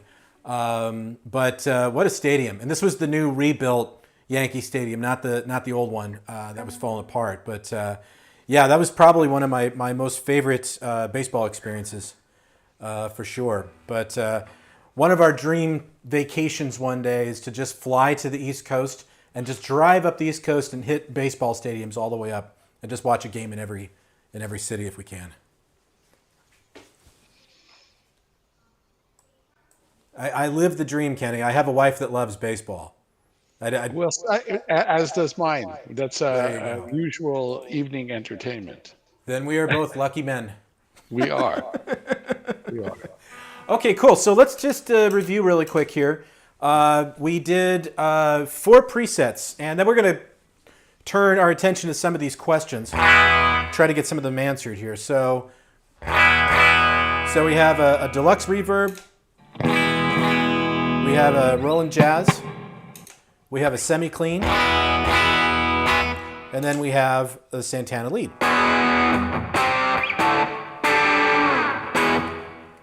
But I think we actually made that sound better than the original preset. I mean, you did most of it. I didn't do much on this one at all, but this sounds great the way it is. And it was really good in a band setting, especially like that kind of chunky rhythm stuff. Sounded Absolutely. great. Absolutely. That's another good point. I was one of the videos one of the channels I follow is Spectre Sound Studios. It's this Canadian heavy metal producer. Probably one of the rudest guys I've ever watched on YouTube. He's definitely not somebody, but it's metal after all, right? And if you're doing metal, well, you know, it's, well, you know, I don't need to say any more than that, frankly. But he did bring up a very good point today on his show. He does a weekly show where he reads viewer comments and he tries to answer the questions. And obviously sometimes people will ask, you know, idiotic questions or get real in his face about stuff. But he did say something that was very, very true, which was that you got it when you're designing sound on your guitar. Don't think of it so much as how it sounds by itself. Think about how it's going to fit into the mix later, because you could have you could program the best sound in the world, and once you start playing it with the band, you need to be ready to make some adjustments because you have to adjust to the occasion. So it is absolutely something else to keep in mind when you put it all together in a band, because once you add the drums, you add the bass, you add the vocals, and maybe the keyboards as well, you're going to get a much different wall of sound that you have to compete against. And so the job of the guitar player is just to find that niche and get right in there in the overall EQ curve and complement everything else that's happening. So keep that in mind. a little advice there. Okay, I'm actually going to take the guitar off for a sec here. That is a 70s ES335, and unless you're going to try to get it from my cold, dead grip, I'm taking it with me to the grave. Okay, let's ditch these for the moment. Let's just come on up, and here we go. Now we're bigger. Everybody can see us. Hi, everybody. All right, so what I'd like to do at this point, Kenny, and you're welcome to hang with me while I do this part. If you have other things to do, no problem, but I will send these presets to you. And I'll also, when I get the shirts, I'm going to send you a polo. Thank you very much. You did all the things I wanted you to do, and I appreciate you having me on. You're very welcome. All right, Kenny, you have a good one, and we will see you later, buddy. All right, cool. Bye. All right. So there you go. That's the whole idea of Ask NUX. I'm here to help you answer your questions, and I'm going to be asking again for somebody else to come on board. So come on with me to a session, and we will work one-on-one, but we'll work in this whole environment so that everybody can get something out of it. And I see we got a lot of people still watching. I am not forgetting about y'all. I want to answer some of these questions I've been getting because there's a lot here. I can't bring the chat overlay because this is one of the other problems about, one of the other challenges about Restream is that for some bizarre reason, it doesn't refresh with all the chat that's there unless people start asking questions. But there's a lot of them already here on the sidebar, which I'm going to get to now. And I do, in fact, also, I did I did bring up a lot of questions earlier in the week. I asked everybody to come up with their questions, and so I have them here, and I've selected a few, and I'll bring them up and talk to them about it a little bit here. So why don't I do a couple of those real quick, and then I'll bring some other ones up. Okay, so Nicholas from Piradora from Facebook, from our Facebook page, wanted me to talk about MG30 gain structure. And that's exactly what I did over the course of this entire hour, is that I took Kenny's presets and then I normalized them so that when I'm jumping from preset to preset to preset, you're not getting huge jumps in volume. Now, the way you can fix that very quickly is you can always go to the volume section here and the master volume, and you can change it there, or just make adjustments to, say, the power amp. But as I stated before, when you're adding overdrives and you're adding equalization and you're adding compression and you're adding other modules along the signal path, you're bringing yourself that much closer to overdriving and distorting. So do keep that in mind, that you need to make tiny adjustments. So my advice is always this: start with just the amp and the cabinet. Get a sound that you're happy with there first, and then expand it out. Okay, so just follow those rules, and I promise you, you're gonna be a lot happier with the results. Okay, now Glenn did ask this question, and I did answer it earlier. Is there going to be an MG40? No, not to my best of my knowledge. There will not be an MG40 that I know of right now. Now that could always change, but as I understand it right now, I don't see any plans for an MG40. So there you have it. Okay.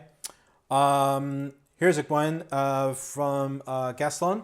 Facebook. Now, Gaston, I don't know where you are located in the world, but you asked where can you buy a Mighty Plug Pro. You can buy a Mighty Plug Pro from your local NUX retailer. They were a little slow getting out of the gate. If you want to blame somebody, blame me, because I was complaining and getting everything that I was fighting for every piece I could get here in the United States. So I probably robbed the rest of the world of the Mighty Plug Pros a little bit there. But nevertheless, there you have it. But they are shipping out in bulk now as we speak. Okay, here's another question. Any chance they'll add more Stomp boxes to the Amp Academy? To the best of my knowledge, I don't know at this time. I know there will be updates coming for the Amp Academy. And in fact, one of the big updates was that it works with, there's an app now for iOS and for Android so that you can make your edits on your phone, which is so much more convenient compared to taking a computer to a gig. Who wants to do that? Might as well just do it from your phone. It's a lot easier, right? Okay, now I'm going to go back to my chat window here, and I'm going to start answering some questions here. Okay. All right, here's a question. From I have no idea what that is. But could a NUX amp profiler do older Kiss tones? Just making sure. Absolutely, absolutely. You could absolutely recreate the Kiss tones if you want to. I showed you how to do that with the MG300, and if I was able to do it with the MG300, you can bet your ass you can do it with the MG30. So sure, absolutely, no problem. But that's a good question. Very good question. All right, here's a question about how's it going with the MG30 upgrades. The updates, as I mentioned earlier, there is going to be an update. It's going to be coming out later this year. And we're not slowing down our development of the product. Not at all. Still doing it. Okay. All right. Okay, there was another question about updates. All right, here's a good one. Okay, here's a good one right here. So Ramon asks, I want to know if I want to control my MG30 with MIDI automation from my DAW via USB MIDI. I need to change presets automatically on my live performances. Well, Ramon, if you could expand on that a little bit, are you saying how do you intend to change the presets from the DAW?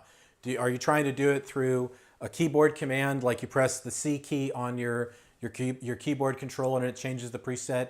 Or is it's playing a sequence and you want it to change the preset mid-sequence? If you could let me know, that would be a big help. But yes, it does. We do have MIDI implementation, obviously. If you have the ability, like let me bring the editor back up again here. If you do have the wherewithal, you can. These are all of the various parameters that you can control via MIDI. And if you're doing this from a DAW via USB, I think you're going to get a lot better results than doing it through the doing it the other way. What I mean by that is I think you'll get better results doing it from your DAW than you would from using a USB host and doing all that. It's kind of a backwards way of getting in there. It works. I've shown it actually on a live stream. But it does, it gets confusing. It can get a little confusing. So doing it from your DAW could be a little easier. I'm not sure, but I'm not sure how you're going to do that. But go ahead and expand on it if you'd like to. Okay, here is a question about the Amp Academy. Will the Amp Academy get an app for Android? I believe there already is one, but I'm going to double check while we're on here just to see for myself. So bear with. Let me get over here to Amp Academy. I could have sworn I saw an app for it. Man, I got people calling. Interesting. Wait, let me go up. Take a look-see. I'm looking, guys. Hold on. How odd. You know, I don't know. I'll have to go back and look at that. I will look back on that and see if I can get an answer for you. Okay. See, I noticed in the background there was a Paul McCartney bass. Yep, there's a Hofner sitting right back there. I used to do a little work for Hofner, a little bit. Let me stress the little bit part of that. The guy who handles Hofner here in the United States, his name is Rob Olson. Probably one of my favorite just jammy little guitar players. He's so amazing. We were sharing a house at NAMM, the NAMM show several years back, when I worked for the distributor that one of the brands was Hofner, and he was just noodling around on the couch, and it was just blew my mind, and I was like, I want to be like you when I grow up, and of course we're the same age pretty much, but he's the Hofner guy, and he took that company in the United States, say 20, 30 years ago. Well, 20 years ago. It was pretty close to being a joke, Hofner was, unfortunately. And he took that company and he rebuilt it. And he built the brand equity, and all of a sudden it was cool to have a Hofner again. Yeah, my hat's off to him. His name's Rob Olson. He's like the nicest guy in the industry as far as sales reps go. Sales managers go, he's one of the nicest guys. But I have that bass back there, and I use it proudly. Okay, here's a good question. Did the Rocktree have any updates to it? The Rocktree in its current state is discontinued. The reason being is because we don't have any more chips. So we weren't able to continue to build it. However, you know what that means. Update, update, update. And there is going to be a new Rocktree at some point. I can't tell you specifically when, but I do know that it's on the plan. So I would say 2023, probably the first half of the year is where you're going to see a new Rocktree. It is one of our most popular effects. I love the Rocktree. I get that beautiful deep purple sound out of it. And the octaves, I mean, it's just unbelievable sound out of that. I didn't dig the ugly brown, but it's still, what can I say? Brown's not one of my favorite colors. But nevertheless, the sound you could get out of that thing was just amazing. All right, so these are really great questions, guys. Keep them coming. Keep them coming. This is a good time to ask the questions, and we are going to do more of this. This is the beginning of a series. I want to continue to do Ask NUX. So if you like what you see, do make sure that you show up for the game. Let's see. Chasing Kiss Alive 2. Okay, well, I got that. I kind of got that with the. I kind of answered that already for you there, buddy. Okay. All right, we heard an echo. Boop. Okay, here's a question about the 30. Will there be a MIDI foot switch host for the MG30? Well, not that I'm aware of currently right now. I'm looking for my MIDI host, my MIDI USB host. I'm having a little trouble locating it here. It's somewhere here in the studio.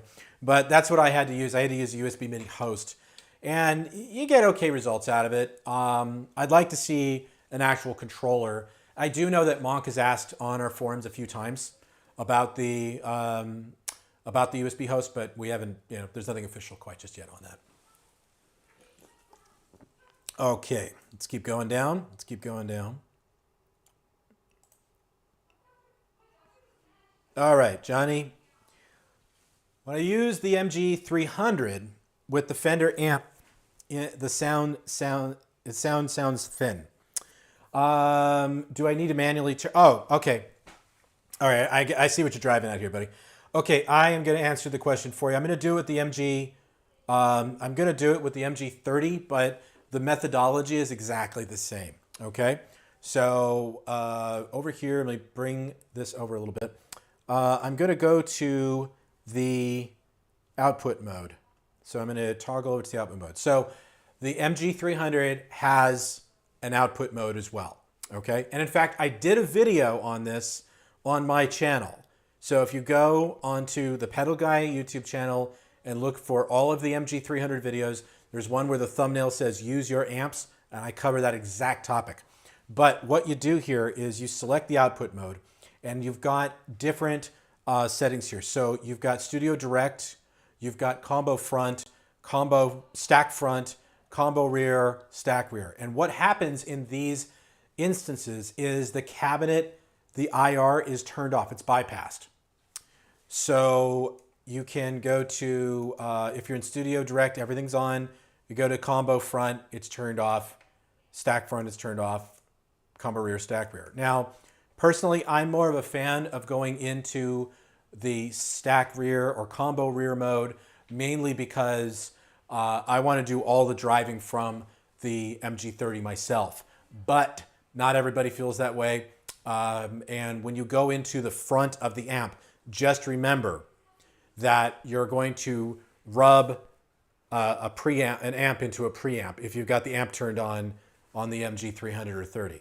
So do keep that in mind, because sometimes you'll rub an amp into a preamp and the results can be a little wanky where you get that thin sound. So if you do have an effects return on your amp, try using that mode and see what happens. And let the MG300 do the driving. And you might be surprised what you get out of that. So, good question. I like that question. Okay, and in fact, actually, the next question was from Dan. Can the cab sim be bypassed? Yes. So you can go so you can go to a power amp. Yes, you can absolutely do that.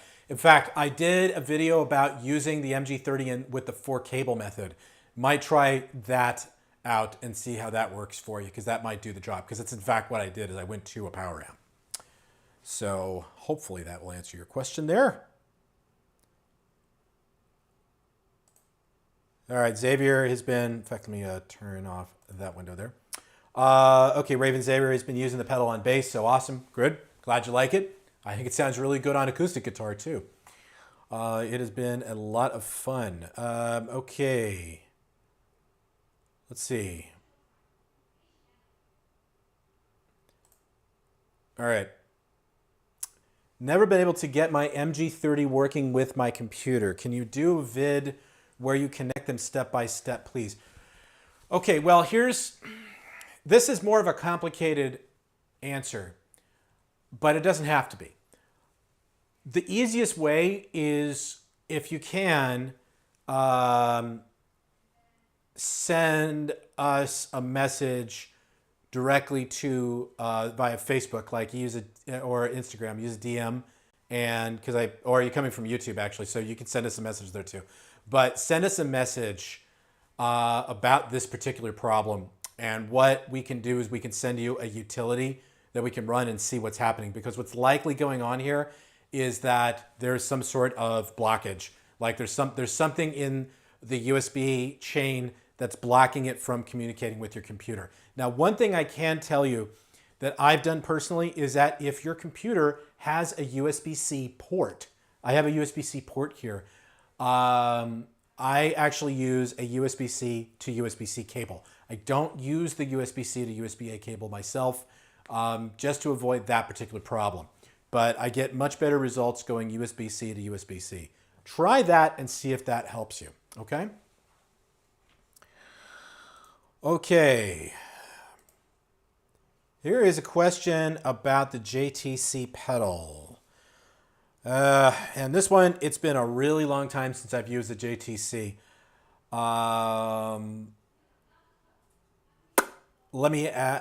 But you're actually using it with the MG30. Okay.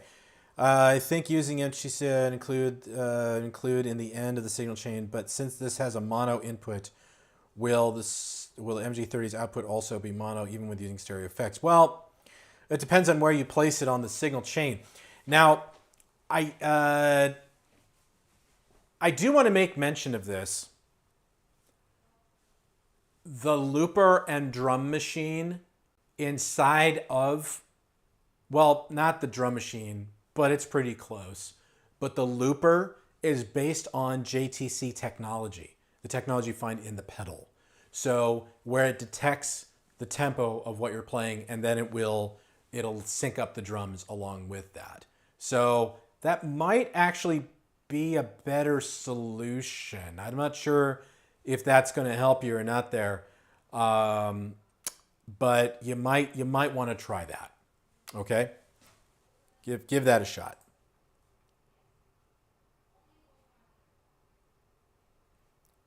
Okay, this was a weird one here, but let's see if I can ask it. If I can answer it. Can you please change the amp change default to cab change thingy? I'm not sure what exactly you want me to do there, but if you could clarify that point, if you're still on with us right now, do clarify please and let me know, and I'll see what I can do. All right. Here's a question from Nomar. Is there an auto wah available for the new update? Well, there is. There's an auto wah that was introduced with the last update. It's called the touch wah.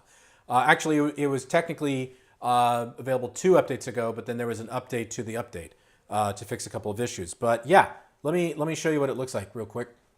Here it is. Go over to the effects slot, right click on it, and there it is, touch wah. Bada bing, bada boom. So you have a touch wah there, and the touch wah is also available on the MG400, for anybody who might be wondering. But there you go. I hope that answers your question. Okay, we're just going down the list here, guys. We're just going down the list. Okay. Greetings from Amsterdam. Hello from the United States. When will the hidden amp, the Lone Star, be made available in new firmware? Boy, that's a good question. I'm not sure how to answer that. I will bring it up to the development team and see what we can do about that for the next update. But that's a good question. I haven't actually even used it myself. I've got to get in there and get with it.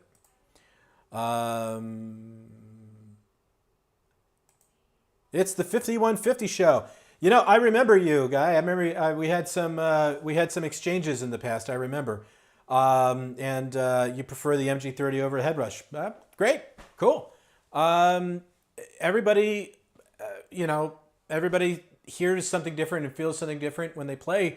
And again, that's the beauty of all of this, is that there's so much variability out there that I'm sure that it's got its place. I mean, I love the Headrush too. Don't get me wrong.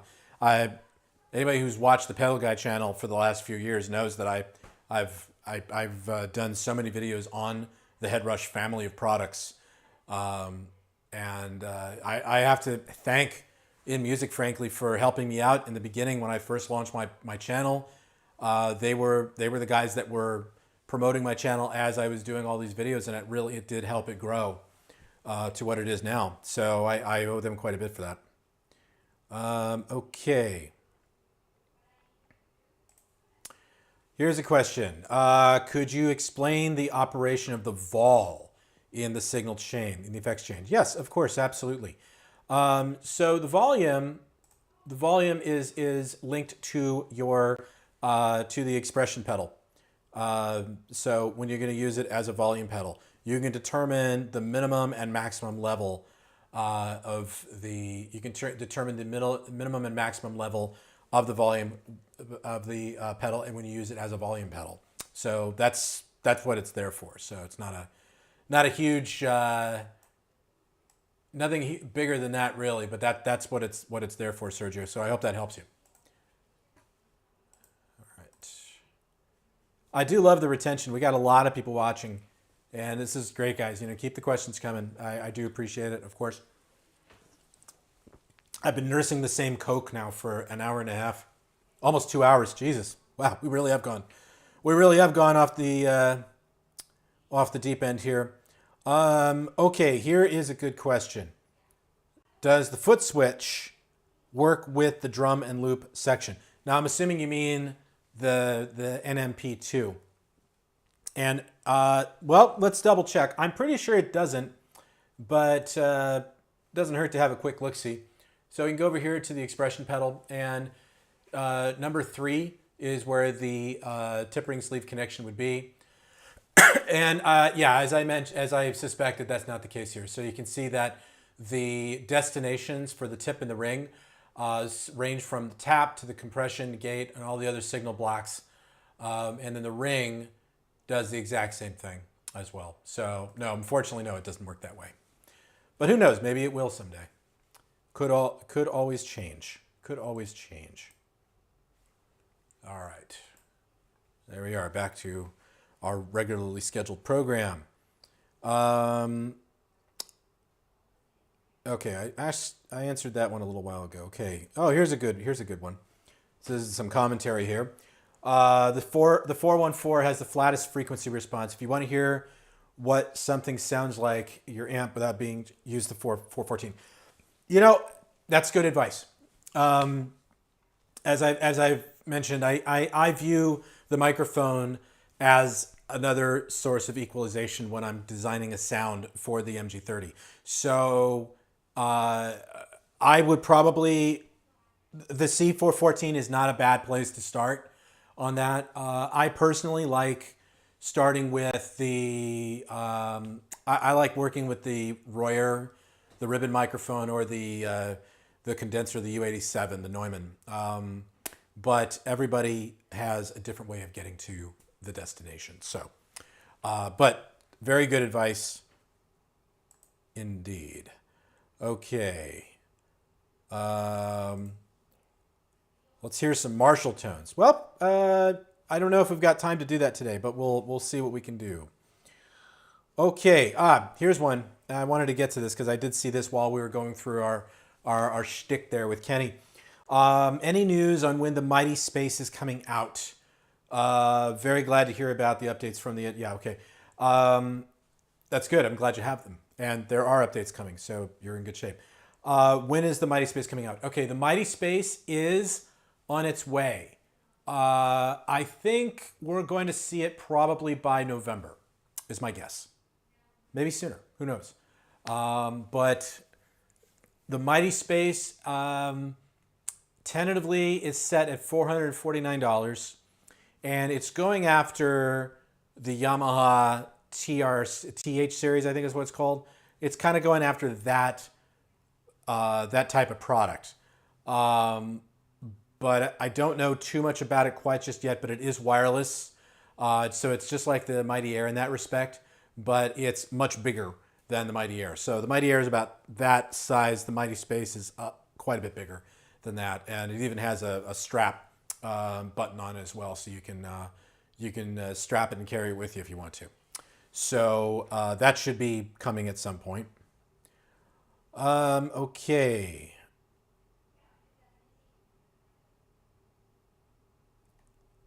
All right.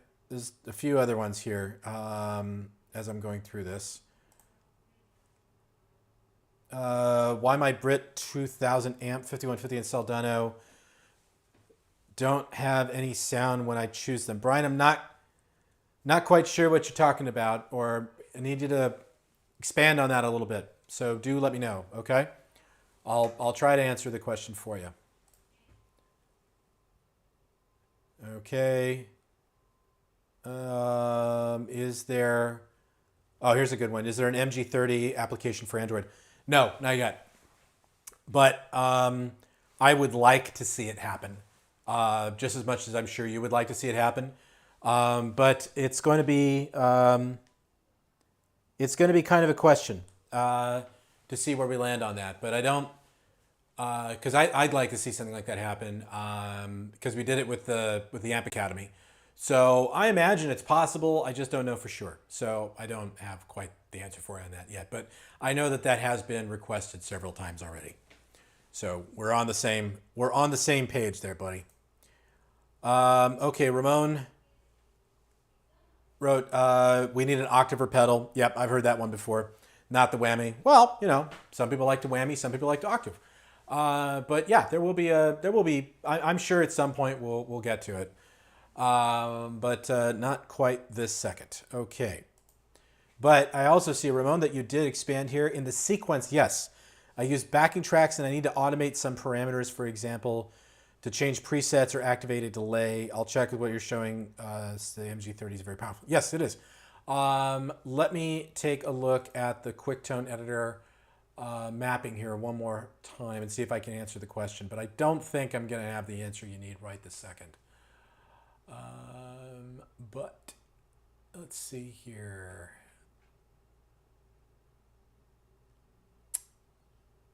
Let's see. I'm just looking for the destination and see if it's here.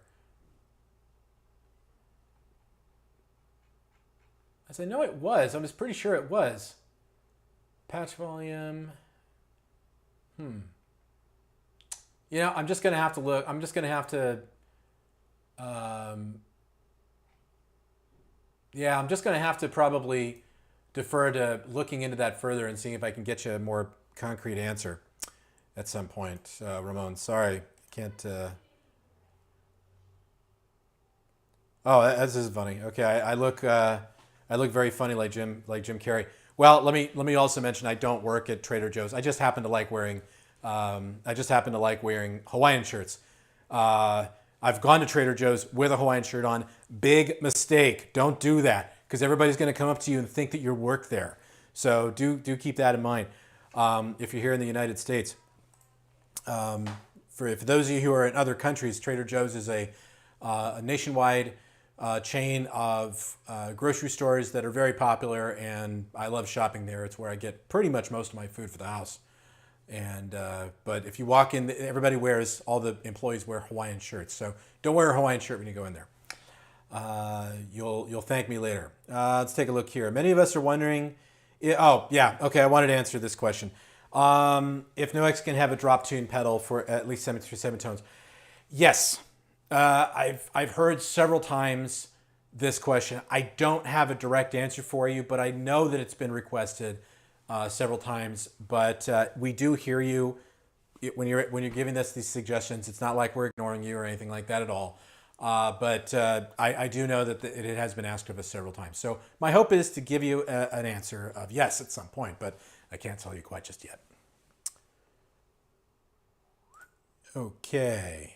Let's see.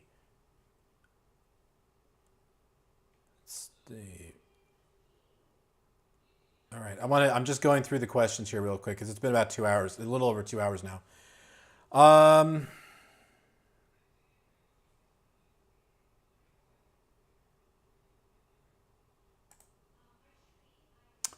Okay.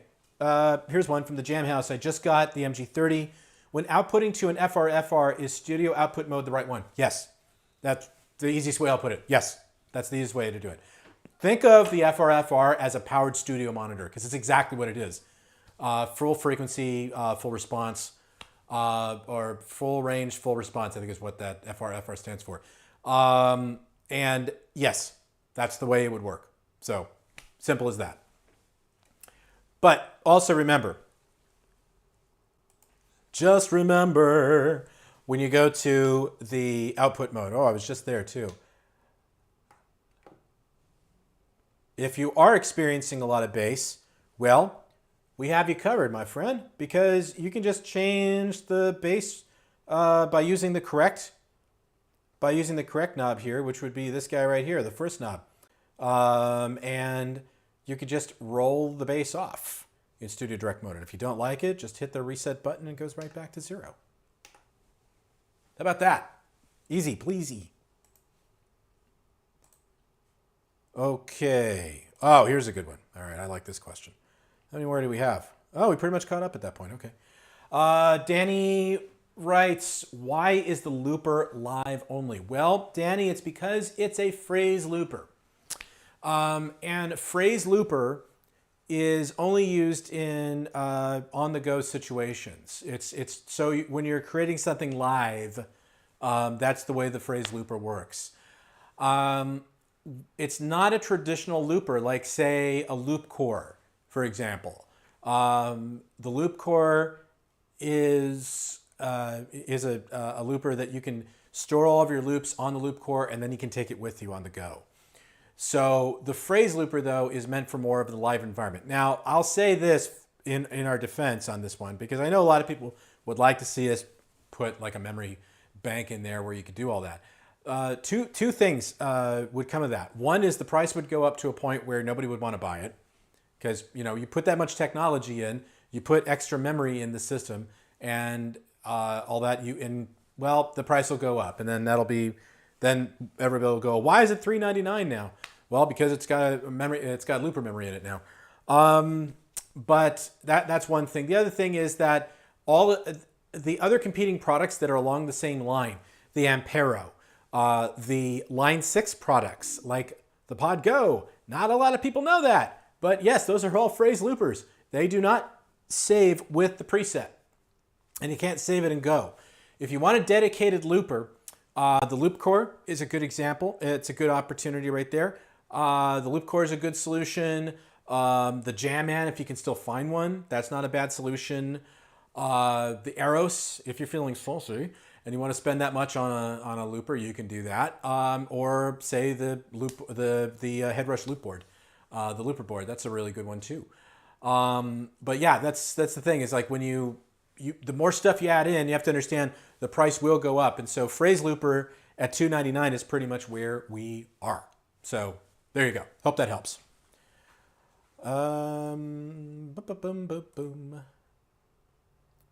Armageddon writes, please make an FRFR speaker. Well, Armageddon, we do have one. It's called the PA50. And it seems to be treated like a redheaded stepchild. We just kind of forgot about it, but it's there, and we do have one. It's not as, say, versatile as, as far as the FRFR 108 that I've got back there. Like, it doesn't have a port for the shaft, so you can put it on a stand like that.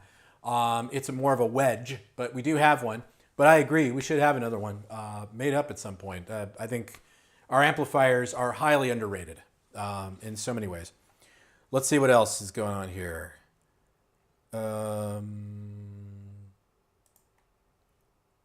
What's my feeling about parameter follow? Well, I think parameter follow is a great feature.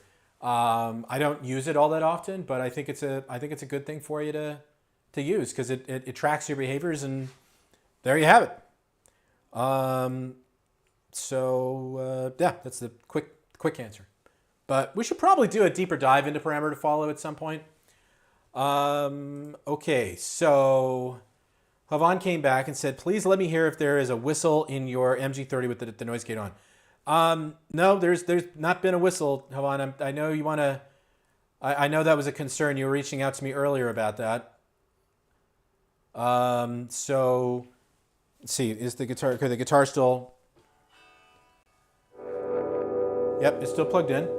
Okay, so let me go over to QuickTone here, and I'll turn off the gate.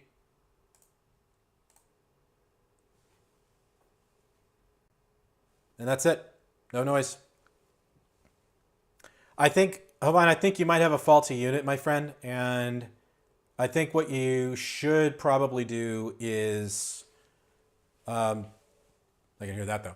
I think what you probably should do though is you should contact your local NUX distributor and see what you can do about getting that resolved, because it's probably warranty service that's going to be required there.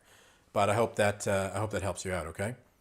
Okay, Red wrote a quick one here. The mic you use sounds good.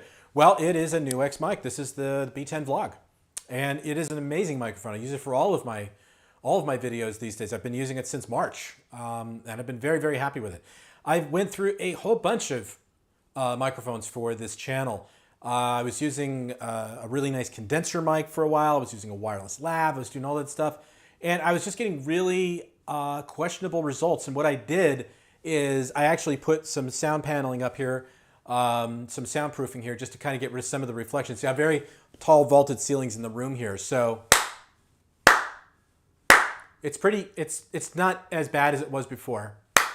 But that helps a lot. But also just getting one of these nice microphones worked really well. I was about to actually buy the Rode microphone and the Rode Go, and then I got this gig, and I was like, well, screw that. I'm just gonna get one of these. So that's what I did, and I think it sounds pretty darn good. All right, let's see. There is something here.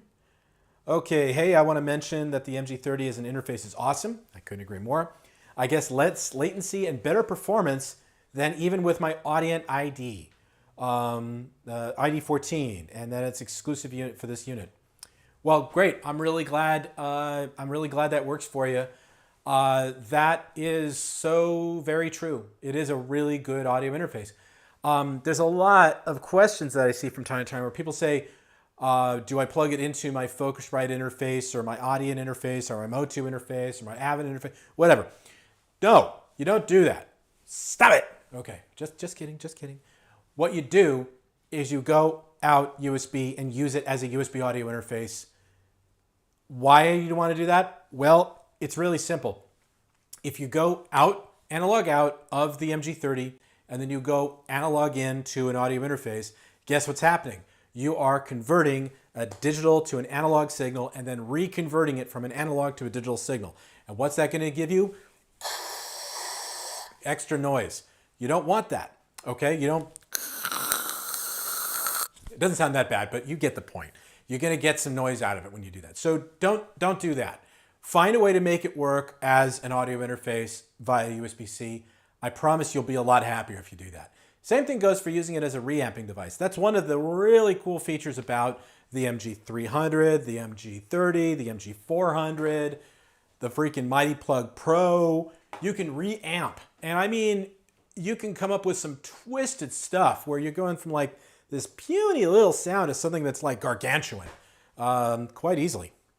So there you have it. All right. So on Rotes, thank you very much. You're so very welcome. Let me look at the captions, just see if there's anything else that I want to answer before we go here. Okay, here is another question.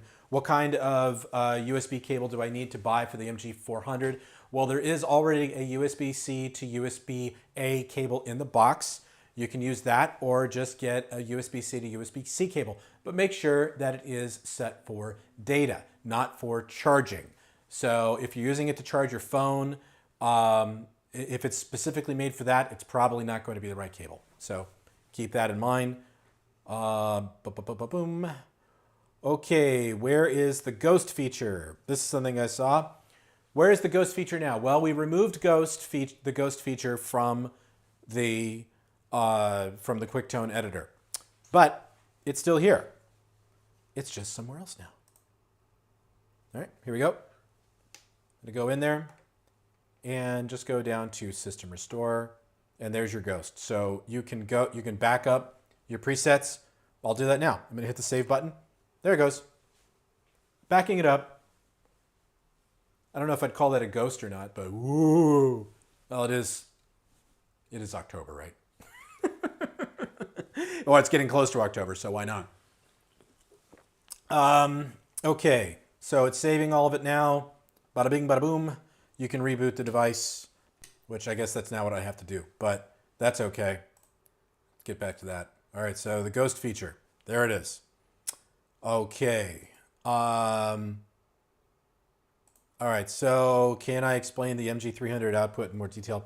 Well, yeah, we already talked about it earlier, so we don't talk about that too much. And somebody asked on Facebook, can you add a drop tune pedal and a synth? Well, we've already talked about the drop tune. I know everybody wants that. The synth, I'm not sure what you mean if you're asking like a synth filter or something like that. You could kind of do that with a touch wah. You have to get a little creative, but you can do that.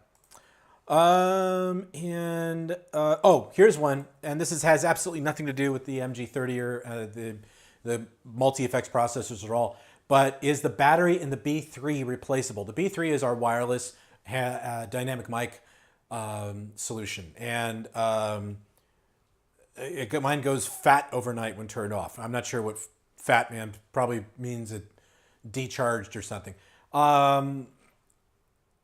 The battery is not replaceable on your own. If you crack it open and do it yourself, you're going to break the warranty. What I would do is I would contact your local NUX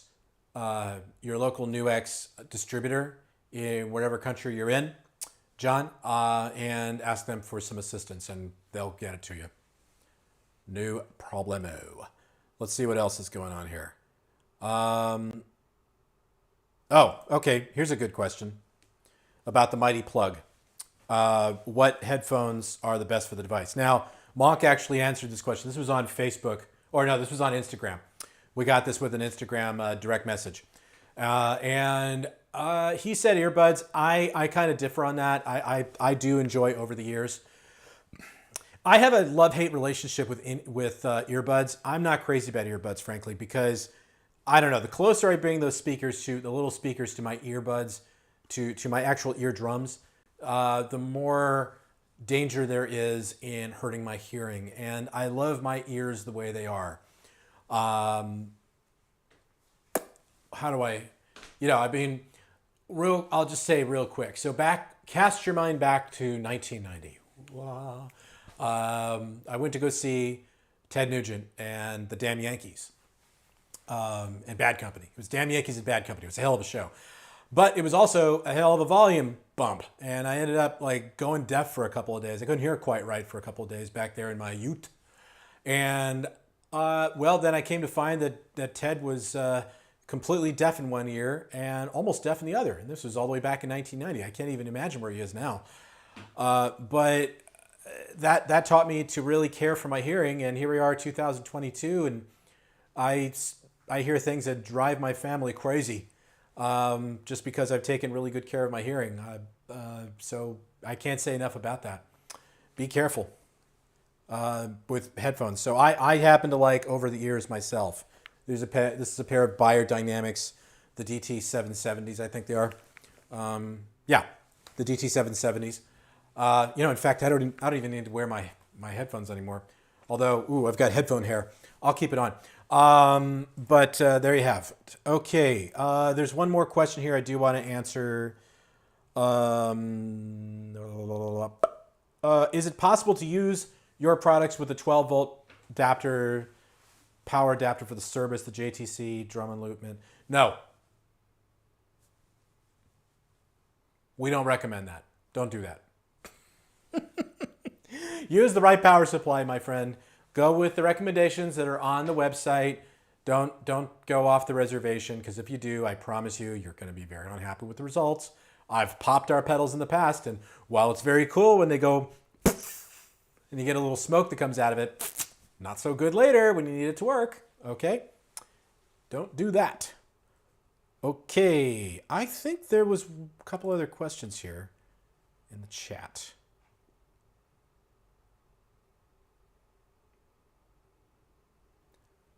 Okay. All right. There are a few questions, and these will be the last ones I'll take because we're at almost 2.5 hours now. I only intended to go for an hour and a half or so, but you guys keep asking the questions. I want to answer them. And don't worry, we are going to do future installments of Ask NUX. So this is not a one and done. We are going to do this again. So if you're interested in doing what I just did with Kenny, where I had him come on and we built some patches, I am more than happy to do that with you. Just reach out to us and let me know, okay? You can use the comments section and I'll find you. Anyway, I have a clean track recorded and tried different presets in real time like we do with plugins. This is what loopback is for? Well, no, reamping is what you're talking about doing. Reamping is what you're talking about there, David. So what I would recommend doing is watch my video on reamping. I believe I did one for the MG30. I know I did one for the MG300. And if I haven't done one for the MG30 yet, I'll look and see it. If I haven't, I will. But yeah, reamping is what you want to do in that case. So you're going to basically you're going to record a clean track into your DAW, and then you're going to set it up for reamping.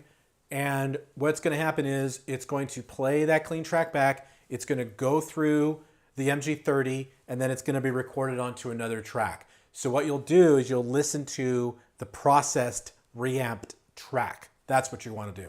So reamping is what you want to do there, my friend. All right.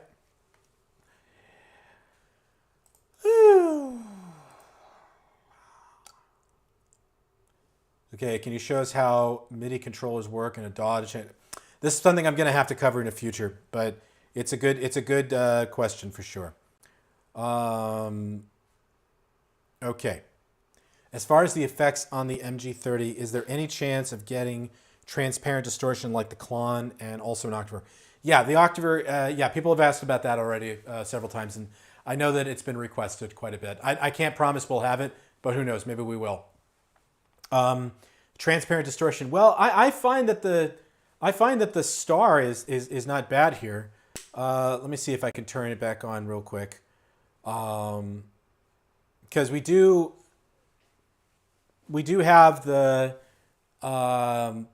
the horseman, which of course is two Klon centaurs. I'm not sure if you guys have ever checked that. One of my favorite little mini pedals because it is it is the gold and the silver edition in one box for a mere $69. So pretty cool stuff there. But let's see if I go into the let's go in here. I find the morning drive is actually pretty. The morning drive is actually pretty nice as far as like transparency goes. That's a good one to start with. And I also think, of course, the Steel Singer is also a good one to go with. But it really does depend on what kind of guitar you're playing. One of the big feedback bits I got from people when I did the video on the Steel Singer is that I used it more as an overdrive rather than a complement to the overall sound like the Steel String Singer that it emulates. And I also wasn't using a Strat, and people had a kitten about that. And I won't even tell you how many wonderful bits of feedback I got on that video. Yet people still watch it. Well, hey, listen, that's just the way I chose to use it. If you watch Vertex, he did a real nice teardown on it because it pretty much mimics one of his pedals. And I think he did a very, very good job showing the tonality of it. I showed it the way that I used it. So I know it doesn't always float everybody's boat, but again, it's that's why we do things on our channel, right?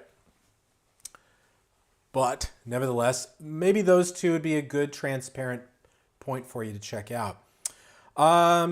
Here's a good point David brought up. Maybe a VST host of QuickTone. You know, I couldn't agree with you more on that, David. I think that's a lovely idea. That would be the kind of thing that I'd love to see. Now, you guys don't know my history at all as far as like technology goes. I mean, I'm first and foremost a guitar player, but my history goes back to the 90s, back when we had Nubus Macintosh computers. They were all beige. There was no such thing as a G3 yet. We're talking about 601 processors. You cast your mind back to that.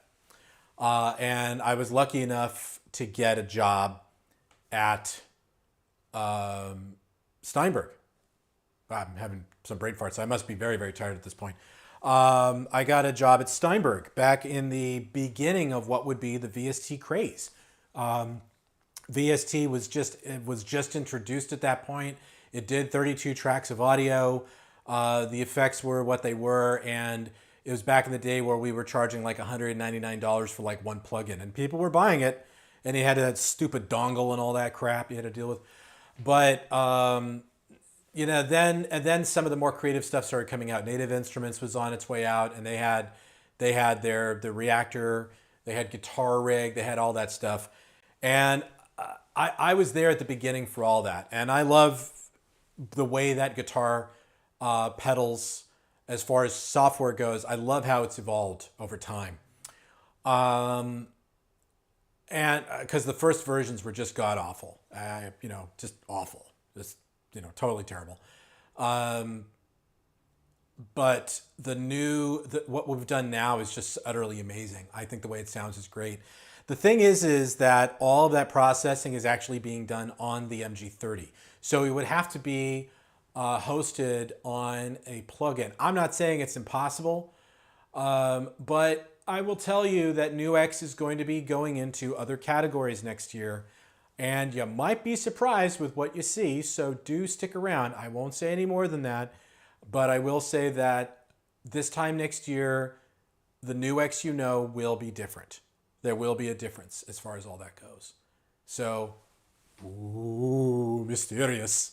I am just messing with you guys so much on this stuff. I love it. I mean, I'm not messing with you. It's true. We are doing new stuff, but I just love baiting you. What are we coming up with? What's coming up next? You'll just have to wait your turn and find out. Okay? So, in any case, there you have it. Let the rumor mills start. I'm sure there'll be a whole crap ton of stuff on the forums and everything, and everybody's going to go, oh no, Pedal Guy said that there's all these new things are coming. Well, yeah, but I didn't tell you what. Okay? All right.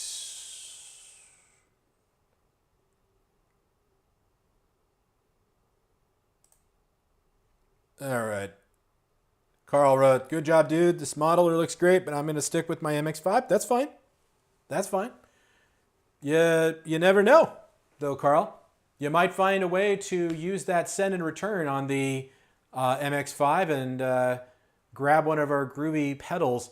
I have to tell you, the one series I'm waiting for right now is I'm waiting for those new mini cores. They're on their way. They're on the boat from China now. They're somewhere in the Pacific, and they will be here soon. And they are hot because they have stereo in and stereo out. Woo! So that should be a lot of fun to play with. But in any case, yeah, that's going to be something to keep an eye on for sure. And I hope it will happen. But anyway, I think that's pretty much as far as we need to go today. 2 hours and 26 minutes. I think we're in good shape. So again, I am so glad that you decided to join us today and hang out with me and Kenny. And I hope you enjoyed this and got something out of this session. And I do intend to continue on with these. So if you're interested in participating in an edition of Ask NUX as a participant in the video stream, just let me know. You can do that by using the comment section below this video, or you can reach out to me directly at the NUX office here in Arcadia, California, and I'll be more than happy to answer your questions. But in any case, I hope you have a wonderful weekend. Thank you so very much for participating today and hanging out with me. I hope you learned something, and I invite you to come back soon. Take care, guys.